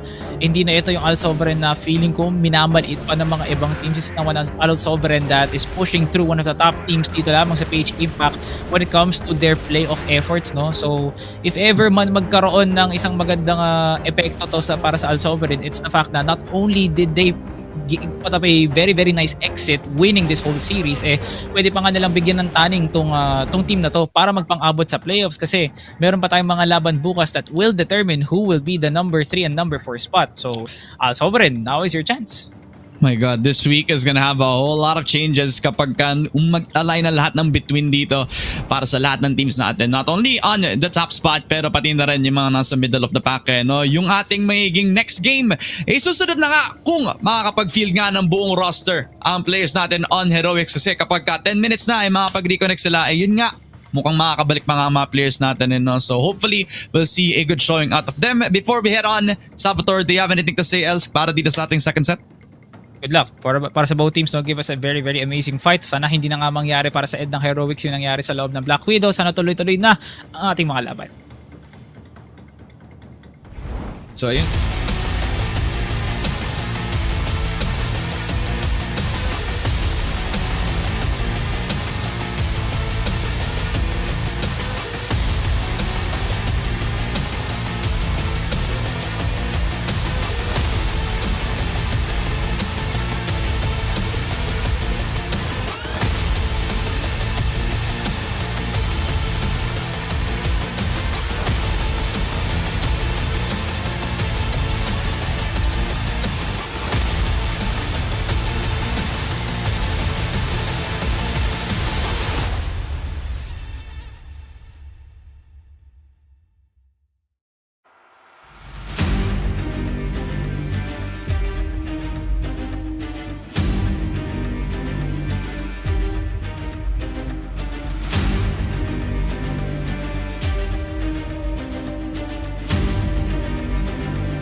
Welcome back, Crossfire Philippines. So nga pala, Sir Mon, kasama ko si Salvatore. Ito nga pala ang PH Impact Summer 2025. Ang serye ng Al Sovereign versus Heroics na medyo set one really not going in the best possible way for everybody in the broadcast right now. Pero yun nga, diretso lang laban pare. Set 2 in the compound map. A map pick for one of these teams, pero a very, very popular one sa pareho sa kanila. No? What can you say about this, Salvatore?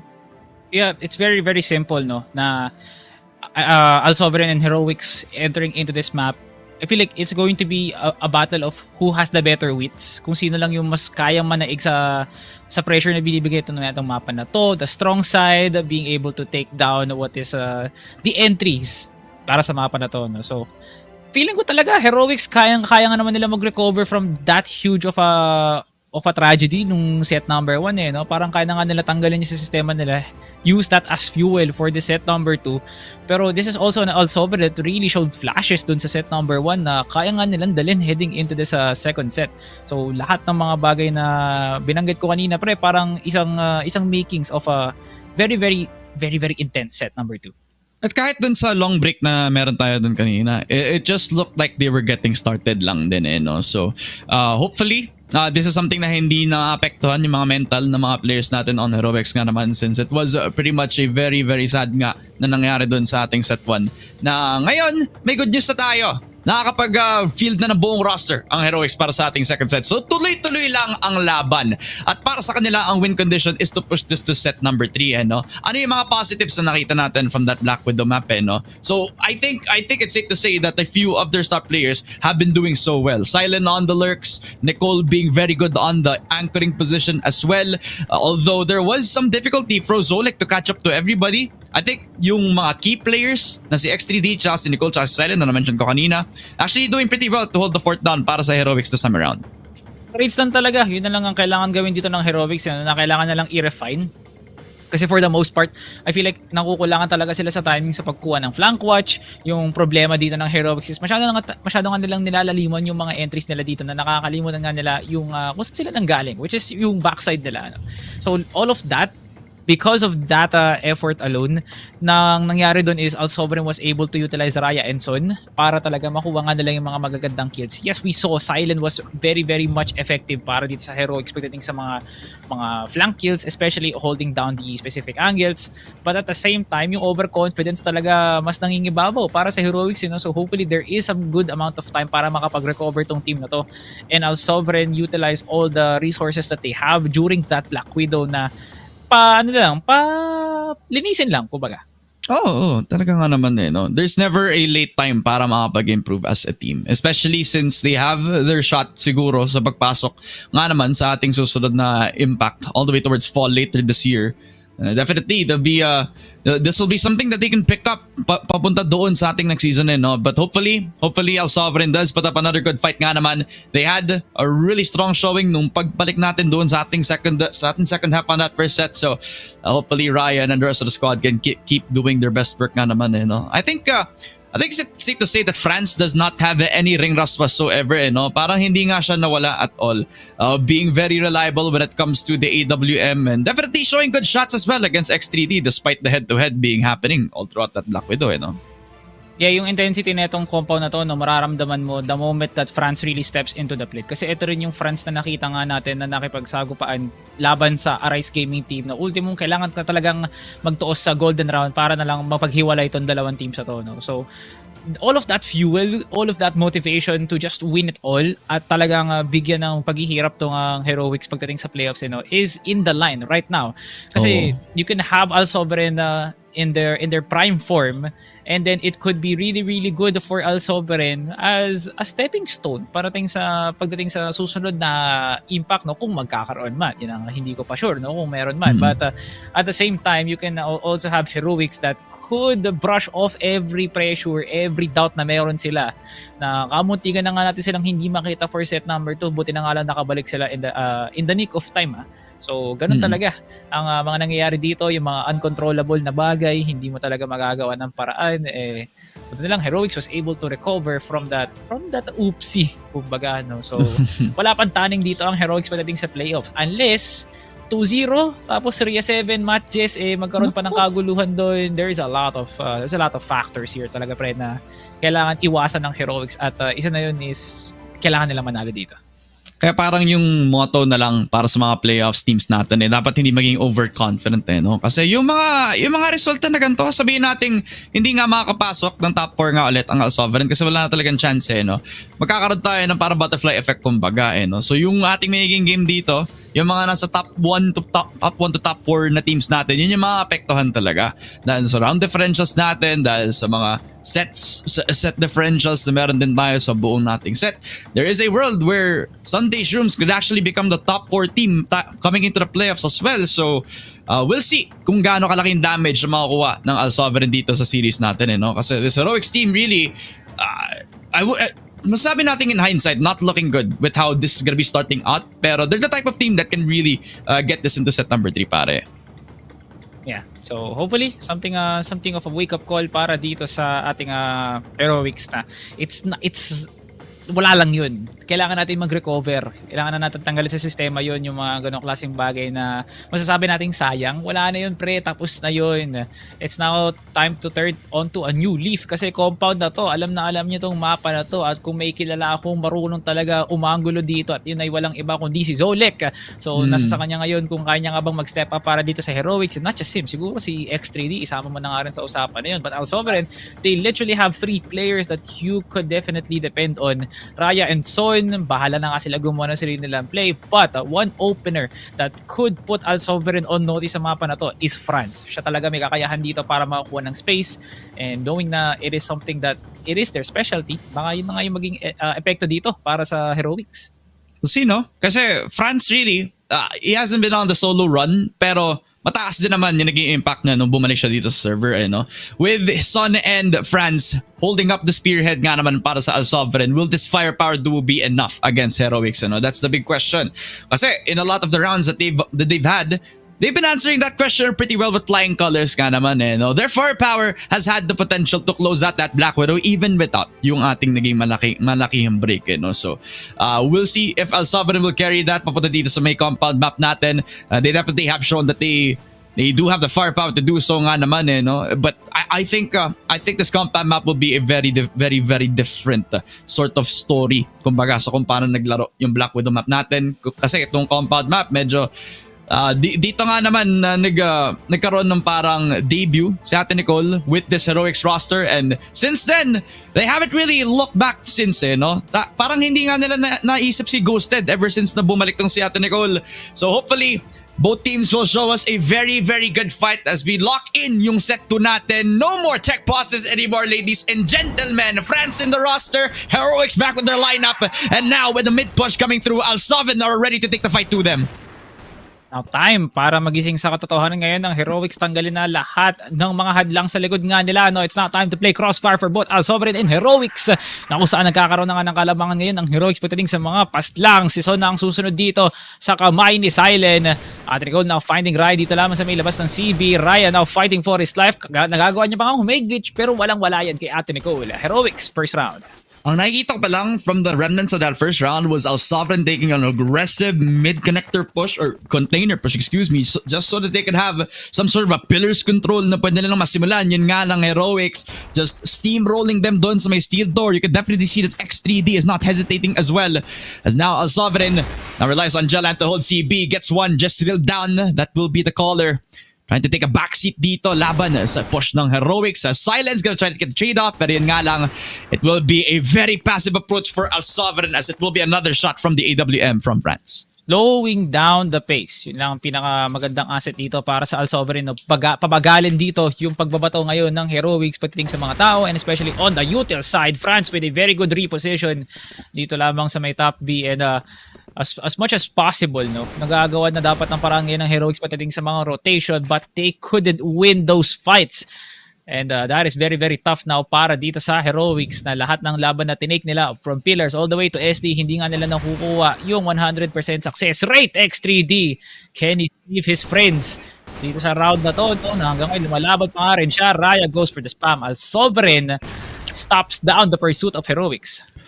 And a little bit of an over-investment nga naman dun sa Pillars. And they lurked around that position for so long that France put himself in a comfortable position, knowing that he didn't need to move a muscle. He held down yung bats hold natin, just locking down yung STB angle.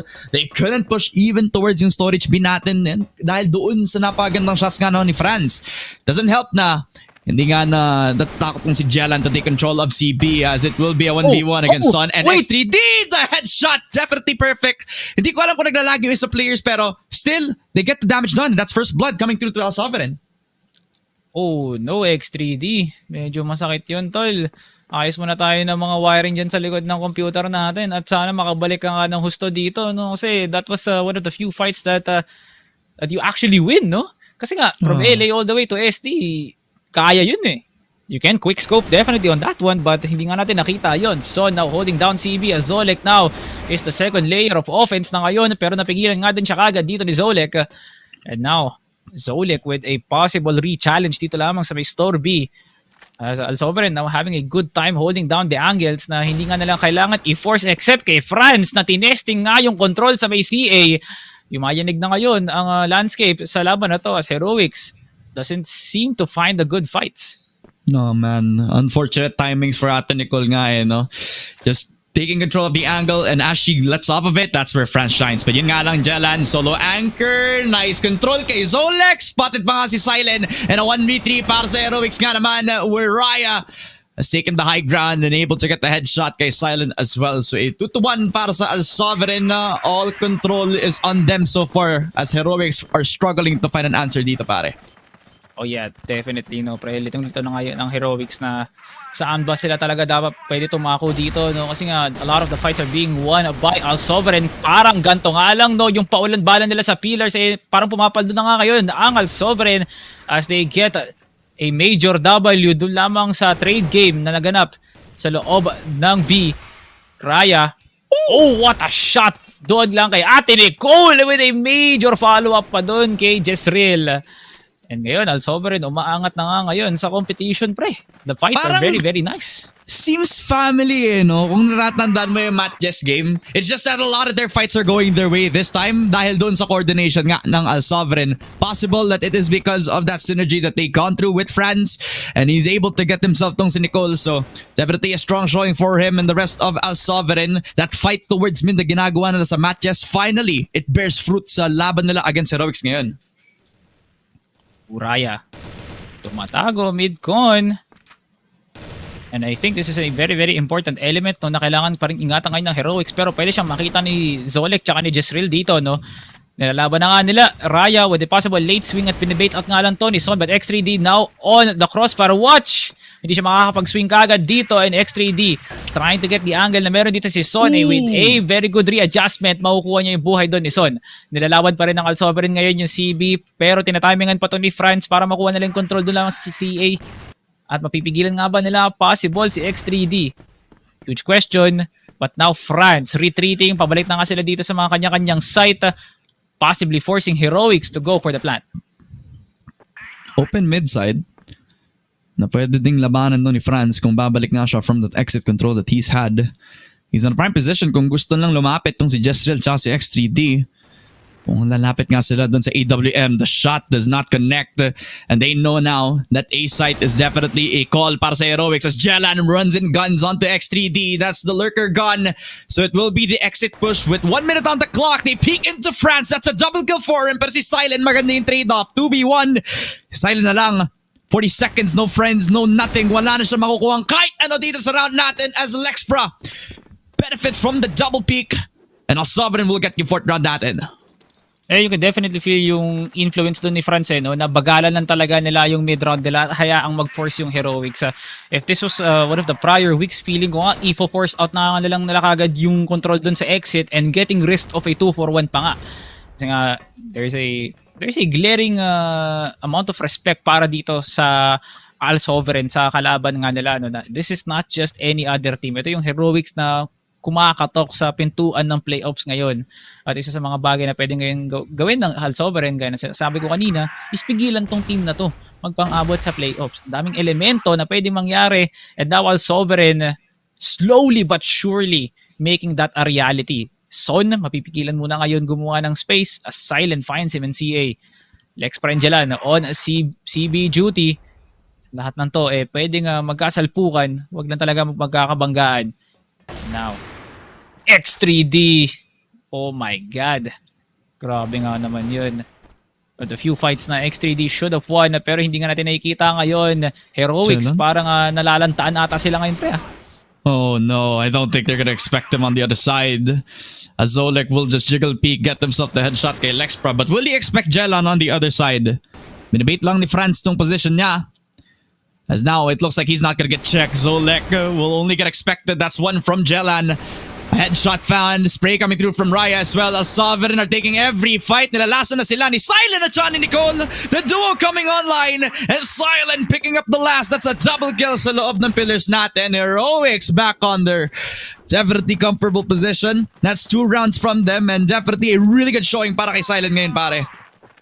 Man, we did not expect that outcome, honestly. Kasi nga, Heroics was on the wrong foot dun sa kinatatayuan nga nila. But they really played patient kung anong bagal ng Al-Sovereign. Ganun nga din naman kinapagong ng Heroics dito, no? Just to hopefully find the fights na alam kong papabor sa kanila, no? Silent, medyo nagkaroon nga ng pagbabagal ng pwesto dito ang Heroics. Kasi nga, CA bigla na nga lang nawala sa kanilang mga kamay. Just real, pabalik na nga ng LA dito. And si X3D, oh my god, I don't like what I'm seeing, Rabon. Hindi ko nagugustuhan yung mga nakikita ko dito, no, pre. X3, oh my god, si X3D pa talaga yung nanalo dun. LOG na nga si X3D dun eh. What is going on, pare? We didn't even know if he was gonna peak that. Dahil nga, LOG nga, sinasabi mo, medyo nakakalimutan natin nila ayusin yung mga wires nila dito. Buti na lang nilabas ang Colt at dun pa lang maayos na yung connection papunta dun sa site as Jelan sprays on. Zolek only will be the one killed off sa pag-entry ng Heroics in towards the B site. X3D with the trade to B2. AWM still in the place para kay X3D. Daming damage dahil sa entry pero X3D with the adjustment. It's all down to Raya. Not spotted from the entry in towards the box. It's just real has relegated back in towards batteries. That's one from Raya. Back in towards the batteries position in a 1v1. Colt out. Possible task at hand for just real. And that's a very nice headshot. Great timing para sa Heroics as they get themselves a 3rd round win. Man, talagang challenge ni Raya yun, no? Kahit Colt yung gamit niya. Pero hindi naman magiging one tap yung outcome nun, no? So, I feel like ito na yung Al-Sovereign na hindi na nga muna bobomba ng mid-con, but instead they will be forcing out the fights dito lamang sa may pillar. Zolek nag-i-spam, alam yung tracers mo, idol, kaya basic na yan para kay Franz. Al-Sovereign, simple as it is, it was very very effective na ganun nga naman talaga pre, no? Crossfire sa may curve at EA, tao lang sa may 2F ng A, at lalong-lalo na nga rin sa B-site, dalawa yung papadala nga nila. Good read para sa Al-Sovereign, definitely. But Heroics, hindi naman sila nakasabay dun sa binatong bato ng AL. Mas napapadali lalo napatay na yun nga yung dalawa. So, they can just put more members sa ultimong is mga pinaka-paboritong i-push ng mga lurkers ng Heroics. It's just real. AWM shot connects onto Lexpra, so that makes it a lot more difficult for Al-Sovereign to close out this round. But still, 3v4. Flash onto the mid side as well, putting on notice para dito kay Jesril who will play slower. Now letting tong si Nicole at si Silent na sumama sa loob ng A site. Kung makakapag-push nga sila dito kay Franz na laban, si Raya magpipeak. Si Silent, pinatay nga niya dito. But Franz is still here and he hits the shot kay Silent. Si Nicole, where's the trade-off?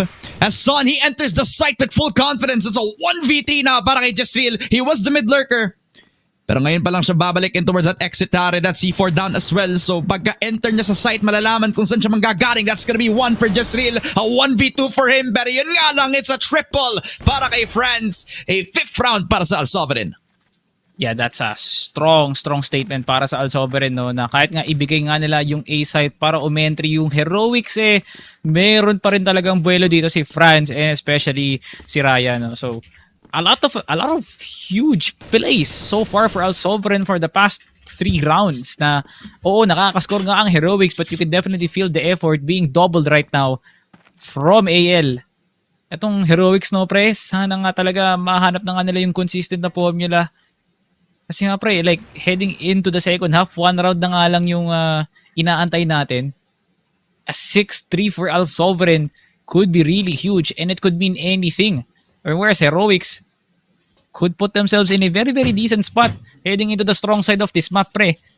One differential can help Heroics utilize that as momentum, no? So, a possible set play now being called by Al Sovereign habang binabagalan nga nila ng Ondi dito lamang sa may exit. Dami nila dito. Franz gonna have to go to solo area yet again. He hits one. Zolek down. There's not gonna be a trade para sa Heroics as Jasriel will try to follow up dito. But Jella not cleared. Not cleared at all, STB. Not the best spot na kailangan i-clear dito as Franz and Son, they keep building the momentum. Si Nicole na lang. 1v3 galing dito sa mid-side. Expected na yung position ni Lexpra. But has to be another clutch attempt para kay Nicole as Franz will hit the shot sa kanyang magiging Colt. A 3-6 para sa Al Sovereign and a really good shot papunta sa kanilang second half. Yeah, that's a very, very strong round once more para sa Al Sovereign. And now with Heroics utilizing the side now as their advantage, we might see some success skyrocket para dito sa team na to, no? So hopefully ngayon makita natin. But any time now, Al Sovereign could propel themselves in a very good spot as well. Kasi nga, Lexpra can definitely frag out France now. Pero hindi pa muna panandalian. Raya, what a headshot! What was that, Raya? Teka lang, boss. Ops. Lops, pwede ba check PC ni Raya? What was that? I am so confused kung paano tumama yun. Paano pa kaya sa ginawa dun sa taas ng batteries, no? So now, eating a frag to his face. Pero Jasriel, papasok pa lang dito ng EB. And Jasriel, natakasan pa nga dito. And he's not stopping from full magging the M4. Pero marami pang oras na pwedeng gugulin dito si Jasriel para paghiwalayin tong dalawang to. High-low para sa retake. And Jasriel now makes his way towards the site. France, china-challenge. At pinipik nga lang to. Jalan waiting for the perfect timing. And si Jasriel napapalapit na nga sa bomba. But Jalan lands the headshot. Whoa. Whoa, okay. I was not familiar with your game, Raya. Grabe, ibang crossfire ata yung na-download ni Idol. Talaga nga namang the confidence is real. And you can definitely see that this guy really wants to end this game right here, right now, pare. The entry on towards that STA, well, STB, sorry, kung saan talaga nga namang on form na si Raya. Definitely a Sovereign has a really good game this time around as it will be the double push shot for Zolek for Heroics as they finally accept tong si France. Big pick off para sa kanila, sniper down. That's where Lexpra has to shine dito, pare. Expected na yung position nila dito. But when is he gonna strike? X3T hits the shot kay Jelan. They know that curve is open para sa kanila, so they decide na ibigay na lang yun para lang mas maayos yung depensa all the way towards the B site. Yan nga lang si Nicole na sprayan pa nga ni Lexpra. Si X3D mararandan lang ni Raya. And now a Sovereign finally turned around on its head. Si Son pa nga nakakuha ng headshot pa dito. So a Sovereign has full control of the site. It's not gonna be down to Solid and Zolek. Okay, bigla na lang bumaliktad dito yung sitwasyon na kung saan dapat Heroics yung namamayagpag sa pag-hold ng site as now Al Sovereign is turning things around, especially with their presence inside of this possible retake. Hindi pala makukuha ng Heroics yun. An upset is now lingering dito sa series na to, Ramon, at isa sa mga bagay na hindi gustong mangyari ng Heroics inuunti-unti na ng Al Sovereign. 8-3, 2 more rounds. And now, can we see some resurrection para sa Heroics? Onting gamit lang ng anting-anting para makuha nga nila yung mga kills dito. No, 3 na nga yung bulag para sa Al Sovereign, but there is still no rotation para sa Heroics na ipanish yung mga nag-overstep na miyembro ng Al Sovereign. This is just a recipe para maglaro ng retake. Jasriel na pigilan yung C4 plant. And Raya now facing a 2F opponent pero walang-wala yun para sa kanya. Raya is unstoppable. Raya and Nicole though, definitely two sharp demons on the other end of the server. You can see the entry is real for Raya as he's definitely hitting shots. Yung nga si Nicole nandito na din at they will pick up every single member of a Sovereign. What could have been a really good start para sa Sovereign has turned around because of X3D and Nicole's presence para sa Heroics with the 4th round win.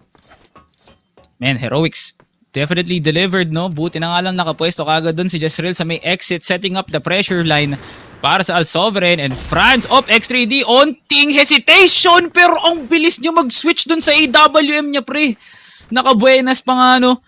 Si FPD dun sa sitwasyon na yun, that would have been really good for France. Jelan, getting control now at curve, pero iba ata yung gustong gawing play dun ni Jelan. Very, very aggressive entry dito lamang sa May 8. And Jezreel fighting for his life there.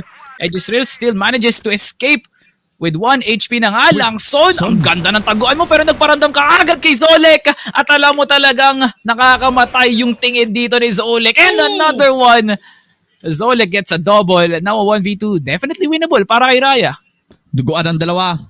Si Raya na nag-iisa ang bida sa kwento nila. Hindi niya nakita si Zolek, pare! Nasa kaliwa mo lang! Katabi lang niya! Hindi niya nakita si Zolek! Sayang! Naririnig niya yung hininga ni Zolek habang nag-rush siya papunta doon sa may B-site. Pero si Zolek ang una nakapansin. Nakakuha ng space dito sa corner ng ating rotation. At napatay pa nga niya with a 3K, a performance for Heroics and momentum building up habang tumatagal ang game natin, pare. Whoa. Man. Cinema. Grabe, no, pre. Parang nakukumpara na nga natin tong series to parang sa nun parang kung saan yung mga action talaga hindi tayo binibigo. With that, cinema of an entry doon lamang sa CB. Grabe nga naman, nawala na parang hangin lang ang Heroic. What the hell happened there, my friend? At ngayon si Son, uy, ano to? Ano to, Son? Oh my God, Son! Jezreel, pacheck ng tagiliran. Takpan mo muna ng palad mo. Oh my God, Son! Pwede pala yun! Naku po! Eto na ba?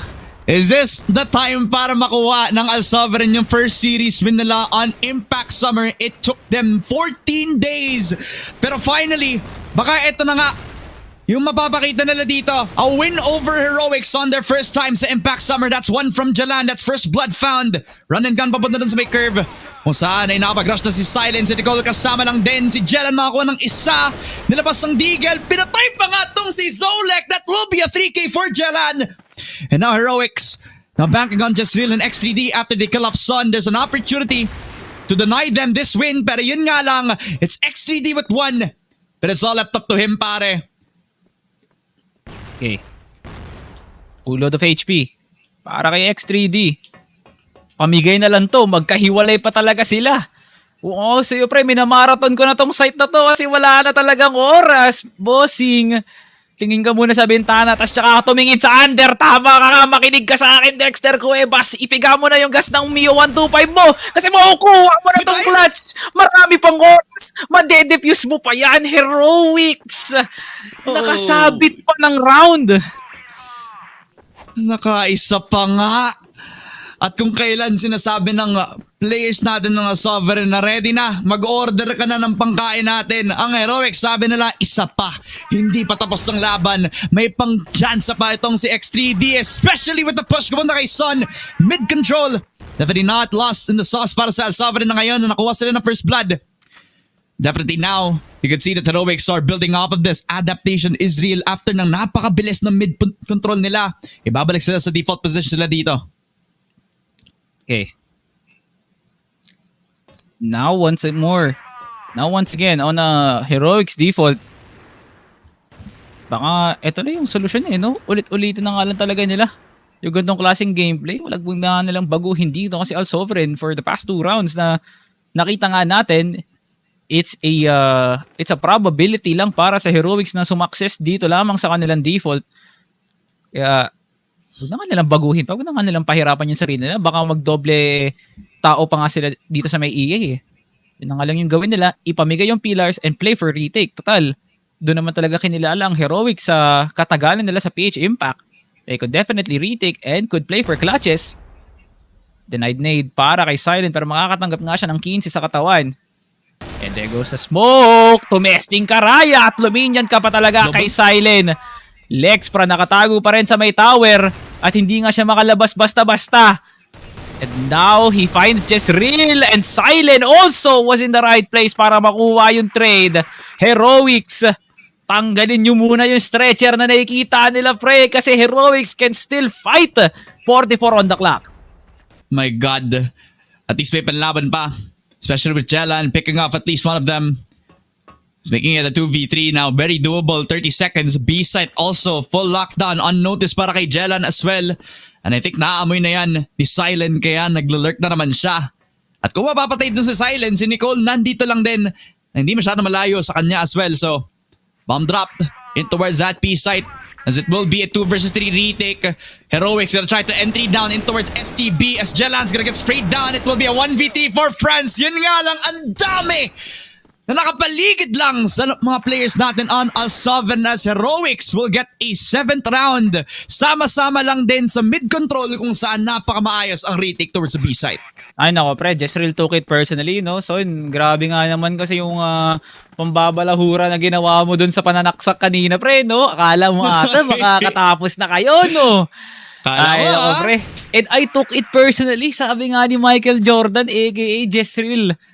Grabe, no, pre? Kasi tumaas na yung depensa ngayon ng Heroics, no? Hindi na nakakalampas ang AL kahit anong pag-i-stack pa nga nila. So, 3-man push, possibly lingering dito lamang sa may exit. Pero iwan naman ngayon si France at mag-iingay din dito si Lexpra. Pero ito yung Lexpra na at any time pwede ring ma-pick off ni Zolek eh, no?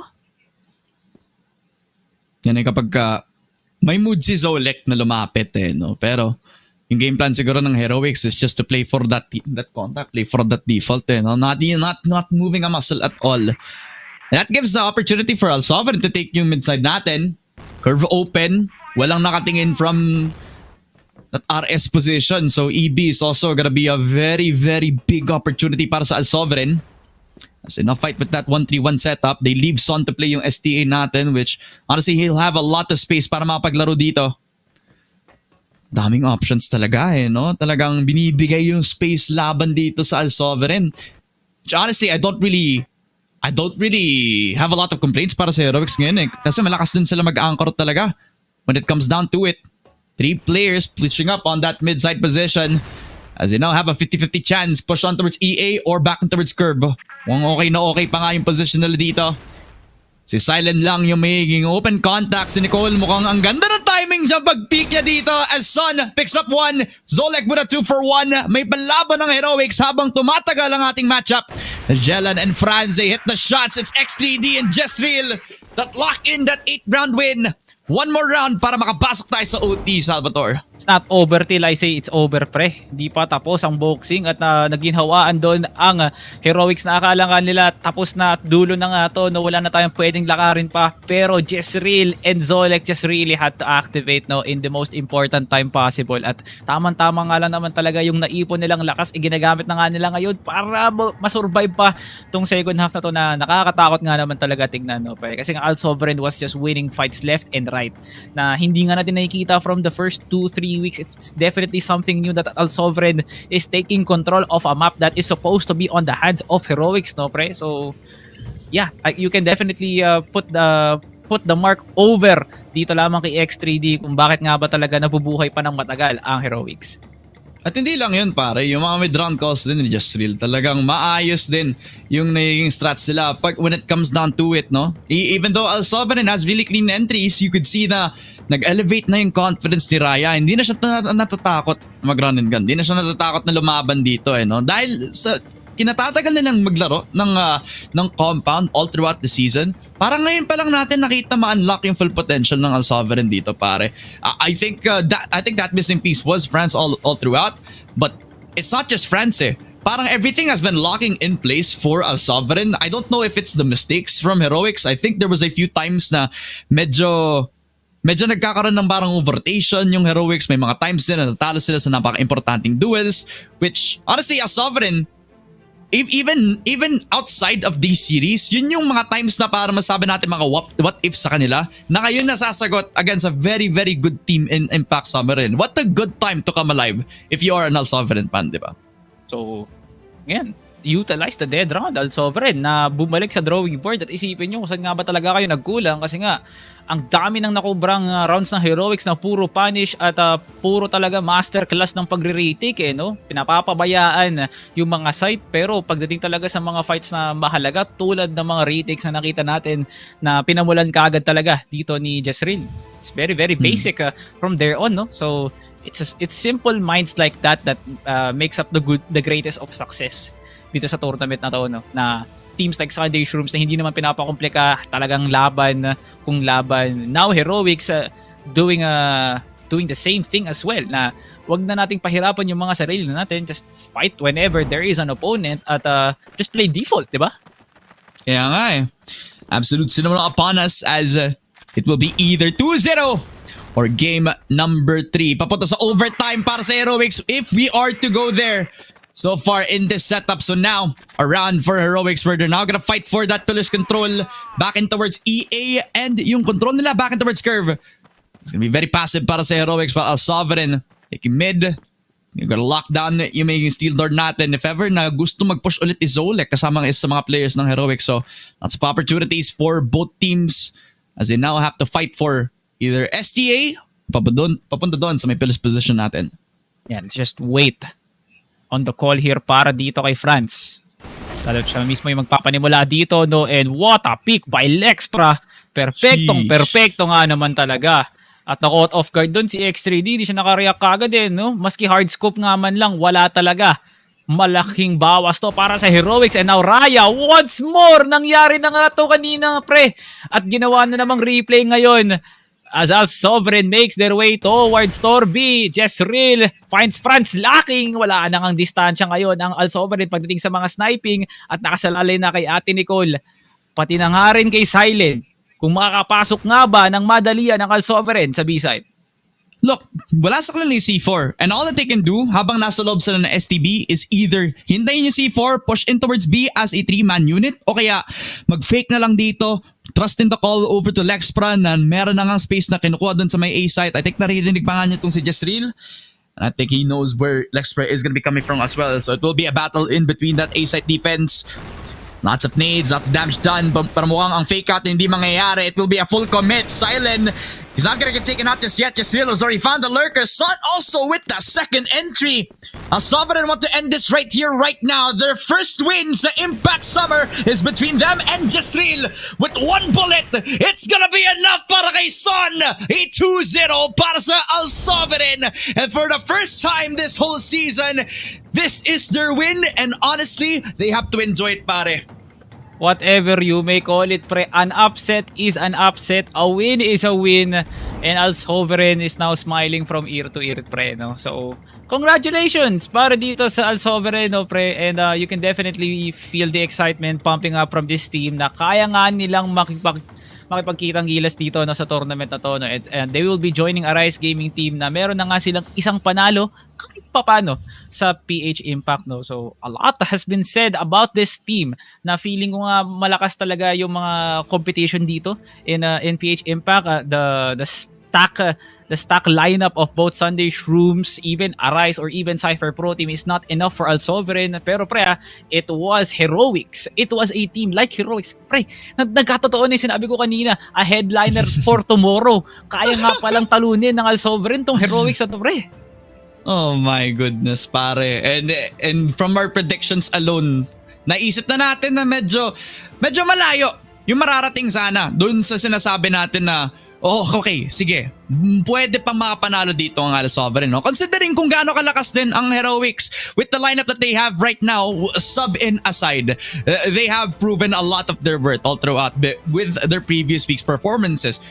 Yun nga lang, pre, medyo nakaka-surprise din kasi, no? Unfortunate events, very bad timings in towards the second set as well. And despite the momentum building up katapos ng napagandang reads ni Jezreel, napagandang shots din, patulad ditong si X3D, Silent with good lurks as well, especially on that second set. Unfortunately, pare, medyo nagsastack up na not only yung confidence ng Al Sovereign, yung pag-push ni Ryan na paulit-ulit na nangyayari, at saka nga naman, pre, si France na masabi natin napagandang welcome back. It's all enough para lang magkaroon ng napagandang 2-0 ang Al Sovereign, pare. Siyempre, nakasalalay na sa Vengeance tsaka sa Rhea 7 kung makakapasok pa ba ang ang heroics sa playoffs no. Parang ang laki, parang bigla ata lumaki yung responsibilidad ng Vengeance no. Parang dumadasal na si heroics, Vengeance, sige na, bigyan niyo kami ng dahilan para makapag-playoffs itong Rhea 7. Oh my goodness, pre. Parang grabe yung naging ripple effect no. Yung epekto ng pagkapanalo ng Al Sovereign. Nagkaroon patuloy ng obligasyon yung sets natin tomorrow para talaga magkaroon ng pwesto ang heroics sa playoffs, no, pre? Oo nga pare. It just goes to show that hindi dahil nasa playoffs ka lamang around top 3, top 4, kailangan mo na maging confident talaga, pare. That's what I've been trying to say time and time again dito sa broadcast natin. Very late into the week, every team is getting stronger and stronger. At yung Al Sovereign din, pare, a team that has been winless all throughout Impact Summer can still deal some damage, and damage they have. At possibly, this could be enough para maapektuhan nga yung standings as you mentioned din, no? So we're living in a world where heroics might not qualify dito sa playoffs natin, and in place it could be Vengeance. So we'll have to wait and see kung makakapag-align nga yung mga lahat ng between natin sa ating second day for this week. But my goodness, pare, unstoppable as Sovereign with that set number 2. Talagang full force na when it comes to that confidence. The pushes from Raya, the shots from France, especially nung in-hold na yung SDB. A good performance overall, pero you can't say that heroics just let them have it, pare, no? Ang ganda na naging performances sila despite all the technical difficulties. And buti na nga lang, no, nagkaroon ng hustisya dito yung pananaksak ni Son. Kasi kung hindi, pre, kung talagang nadali pa ng heroics tong mapa na to, naku, hindi magiging maganda yung tulong ni Boss Son doon, no? So, jokes aside, pre, parang okay na lahat. Nagsettle na dito yung pag-ulan ng Al Sovereign, no? So being able to take Black Widow towards how many rounds? Almost 17 rounds, no, pre? Kasi expected na the moment na pinik ng heroics yun, hindi magiging madali para sa Al Sovereign. Pero isang malaking bagay nga talaga si France sa roster nga nila, no, kung paano nag-shape yung mga decisions na itong team na to, and kung paano nag-open up yung Al Sovereign pagdating sa mga plays. And knowing na itong compound, hindi rin naman lumalayo dito ang heroics, you can definitely feel na it is something that they can remember any time, no, sa kanilang mga buhay, na ito yung mapa na kinuha namin laban sa heroics. Yeah. At hindi na natin masabing lucky win din ito, no? Kasi parang every team, every player we've seen from Al Sovereign definitely had a strong showing dito. Despite a few standout performances, like I mentioned nga, si Raya, si Franz, I think Jalen also did a really good job being one of the supportive players na meron tayo dito on Al Sovereign side. And I think it just gives a lot more props to what we can expect out of this team pagdating sa susunod nating magiging season ng Impact. Kasi syempre dalawa yung magiging Impact tournaments natin for this year. Hopefully magiging mabilis lamang yung maghihintay natin, and hopefully we'll see a lot more out of Al Sovereign on that point in time. So I think this last game that we'd have for them is just a glimpse of what we can expect from them as a team when everything is working talaga. So a set summary, 10-8 ng scoreline natin.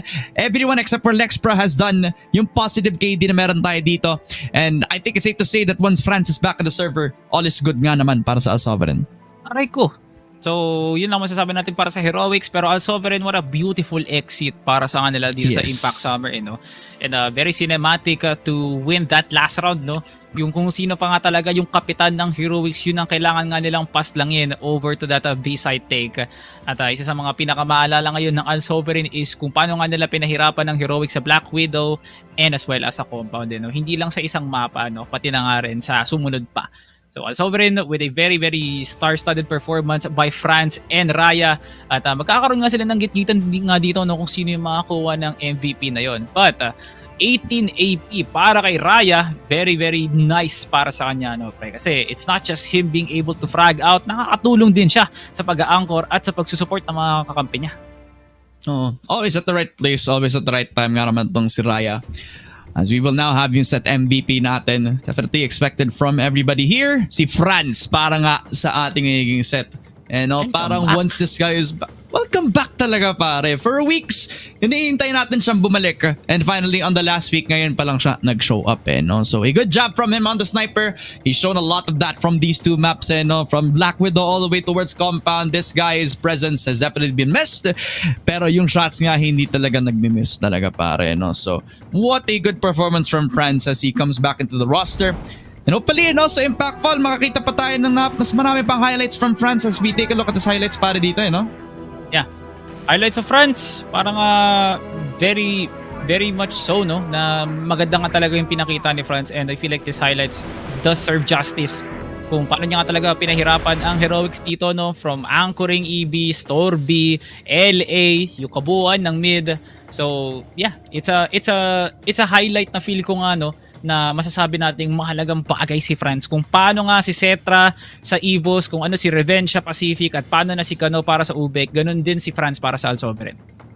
Yeah, and we take a look as well yung buong kubuuan na ng ating series of the day, 10-8 sa pareho nating set. Unfortunate nga sa Black Widow as it was getting good sa ating second half. The technical difficulties just arise para sa Heroics as they had an opportunity para makabawi dito sa compound map natin, but the momentum really has swung once Raya has activated back into the server, once France has been feeling himself doon sa paghold niya all the way towards pillars, all the way towards that STB control as you mentioned, and the calling from them whenever they wanted to rush doon sa may mid o kaya papunta doon sa may STB. It's definitely impeccable para sa team play nila dito, giving them yung 20 combined score nila against yung 16 ng Heroics. As we take a look at yung series MVP natin, si Jelan all throughout, man. I mean, what else can you expect from this guy? Always very reliable, and not only that pare, definitely one that you cannot expect talaga to come out on top when it comes to the duels. Not only no na maangas na nga yung pinakita niyang performance, pati yung damit na pinili niya para sa picture niya, no pre, ICU. True. Solid yung clothing line na pinili mo para sa photoshoot mo pre, ano. Joke sa side pre, definitely well deserved para kay Jalan, no. Yung epekto niya dun lamang sa Black Widow. Dun pa rin, nag-translate pa rin sa isang magandang performance all the way to Compound, na parang unlethal ng headshots niya. Kind of like how we boost Zolek tsaka si Zoren sa mga performances nila, no? At mabuti na nga rin na storybook ending din ni Jelan na ito yung nakita nating potential mula sa kanya. Yeah, so kung may mga teams na gusto i-pick up si Jalan, whether it's inside Impact or outside Impact, Jalan is definitely here to stay sa PH CFS, no? So makakita tayo ng mas marami pang highlights from this guy all throughout here, and not only here, pati na rin sa mga recent performances ng Al Sovereign. He's been a big pillar of delivering with a lot of those match MVPs, yung mga times na nagkakaroon siya ng multi-frags. Jalan is here to stay para sa kanila, no? Pero for Al Sovereign, their first victory sa buong Impact Summer is felt, and because of that, the effect is real sa buong nating standings mamaya, no? Makikita rin natin kapag lumabas na yung listahan, kasi definitely we're shaping up to have a very important last day before playoffs tomorrow, pare, kasi syempre kung makikita mo may schedule, no? Para tayo nakakita ng preview of the playoffs as dinarami mga top teams na lalaro bukas, pare. So inaantay na lang talaga natin, no, na magkaroon na ng magandang hulma at mag-set na tong playoff picture nga natin, no? Kasi pinapadevelop no? Hinihipan, pinapalo pa kung ano yung pwedeng maging itsura the moment that we step into next week, no? Uy, grabe pre, parang nung nakaraang buwan lang tumatagal na tayo sa Impact, tapos ngayon pala pa-playoffs na pala tayo, no? Bilis ng panahon, Ramon. Parang ganun din actually sa PH Masters, no? So grabe nga naman, dahil sa suporta nyo tumatagal tayo dito sa Impact, no? At dahil sa suporta nyo bumibilis ang panahon. Totoo nga. Parang yung sinabi lang ni Sticky Frog nung isa sa mga broadcast days natin na parang kahapon lang tayo nag-start sa 2025 season natin, at parang kahapon lang din na humihingi ng tournaments nga naman ang papunta dito sa Smilegate, no? So thank you so much sa Smilegate. Very quickly, para sa ating naging season, ang daming crossfire na nangyayari dito. 2 days ng Impact Summer, 2 days ng PH Masters, and in between meron nga tayong previous show. Pero sa ating group standings, no, this is shaping up to be one heck of a tomorrow broadcast, pare. Kasi kung makikita mo yung standings, ang laki ng epekto. There's Al Sovereign now rising up to top 7, tapos yung Al Sovereign top 4, Rhea 7. Very big question. kung nandito pa rin sila after tomorrow no? Dahil sa matches, look at them. Kasi magkakaroon sila ng matchup against matches tomorrow. Kung makikita mo yung magiging schedule tomorrow as well. Pero yung Heroics, big question mark kung nandito pa rin sila sa top 4 natin. There's a possibility na baka matanggal sila and one more of these teams will rise up. Okay, so I feel like locked in na ang Cipher Pro Team dito. No? Wala nang pwedeng iugayan dyan. At lalong-lalo na nga ang Heroics. But from what I see, no, it is feeling ko talaga hindi na magagalaw din tong top 4 na to, no, or will there be? Kasi wala na ring pwedeng idagdag pa na talo ang Vengeance dito, no? Kasi kahit manalo sila, they will still be locked on a 4 lose column, at ganoon din naman sa Rhea 7 dito, at magtatay lang sila up against Heroic. So I feel like this is already locked in, pero professional opinion ko lang yun. Hindi ko pa sure kung anong pwedeng mangyari bukas, na knowing na Vengeance tsaka Rhea 7 nakasalalay pa rin talaga sa kanila kung kaya nga ba nilang ipagdiwang yung pwesto nila dito lamang sa PH Impact, no? So let's talk about naman ngayon kung ano yung pwede nating makitang mga laban tomorrow, kasi feeling ko, Ramon, hindi ka pwedeng mag-absent dito, no, pre, maski yung mga supporters natin dyan. Ako po, syempre naman pare. Parang preview nga ng playoffs no? Match 1 will be Sunday Shrooms versus Vengeance, and then yung match number 2 natin will be Matches versus Rhea 7. So many top teams in towards that tomorrow's games nga naman, no? Will Sunday Shrooms continue their dominance? Kasi meron silang win streak all throughout, and will they continue that against Vengeance, who honestly is one of those teams na medyo mataas yung highs pero ang dami ding lows as a team. Whereas yung second matchup natin, refinement para sa matches, whereas Rhea 7 still finding their consistent form nga naman, pare. Yeah, so magkikita at maglalaban ngayon ang mga magkadugo ng Rhea 7 tsaka ng Matches, no? Pamilyar na pamilyar talaga sila sa isa't isa. So this is going to be one heck of a day number 14, especially in this day and age na alam naman natin yung mga matchups. This Matches and Rhea 7, it is going to be main event worthy nga naman talaga. Sunday Shrooms and Vengeance. If Al Sovereign can do it, pre, Vengeance, kayang-kaya nila yan. Definitely, pare. Upset is real para sa buong araw natin on Impact Summer, and the opportunities just keep on coming. Tomorrow, napakainit na mga matches, pero sa pag-end natin today, talaga nga namang ang daming mga memorable moments talaga, no? So before anything else, I'd like to promote yung previous show natin happening every Friday. So kung gusto nyo makapagtawanan, makapagkwentuhan kasama si Vil at saka yung ibang mga CFS talents natin, as well as a very special guest every single week, talagang pumasok na kayo sa previous show namin every Friday. Nangyayari yan sa lahat ng mga weeks natin on CFS as well. So before we end the show off, any final words, Salvatore, before we end the show?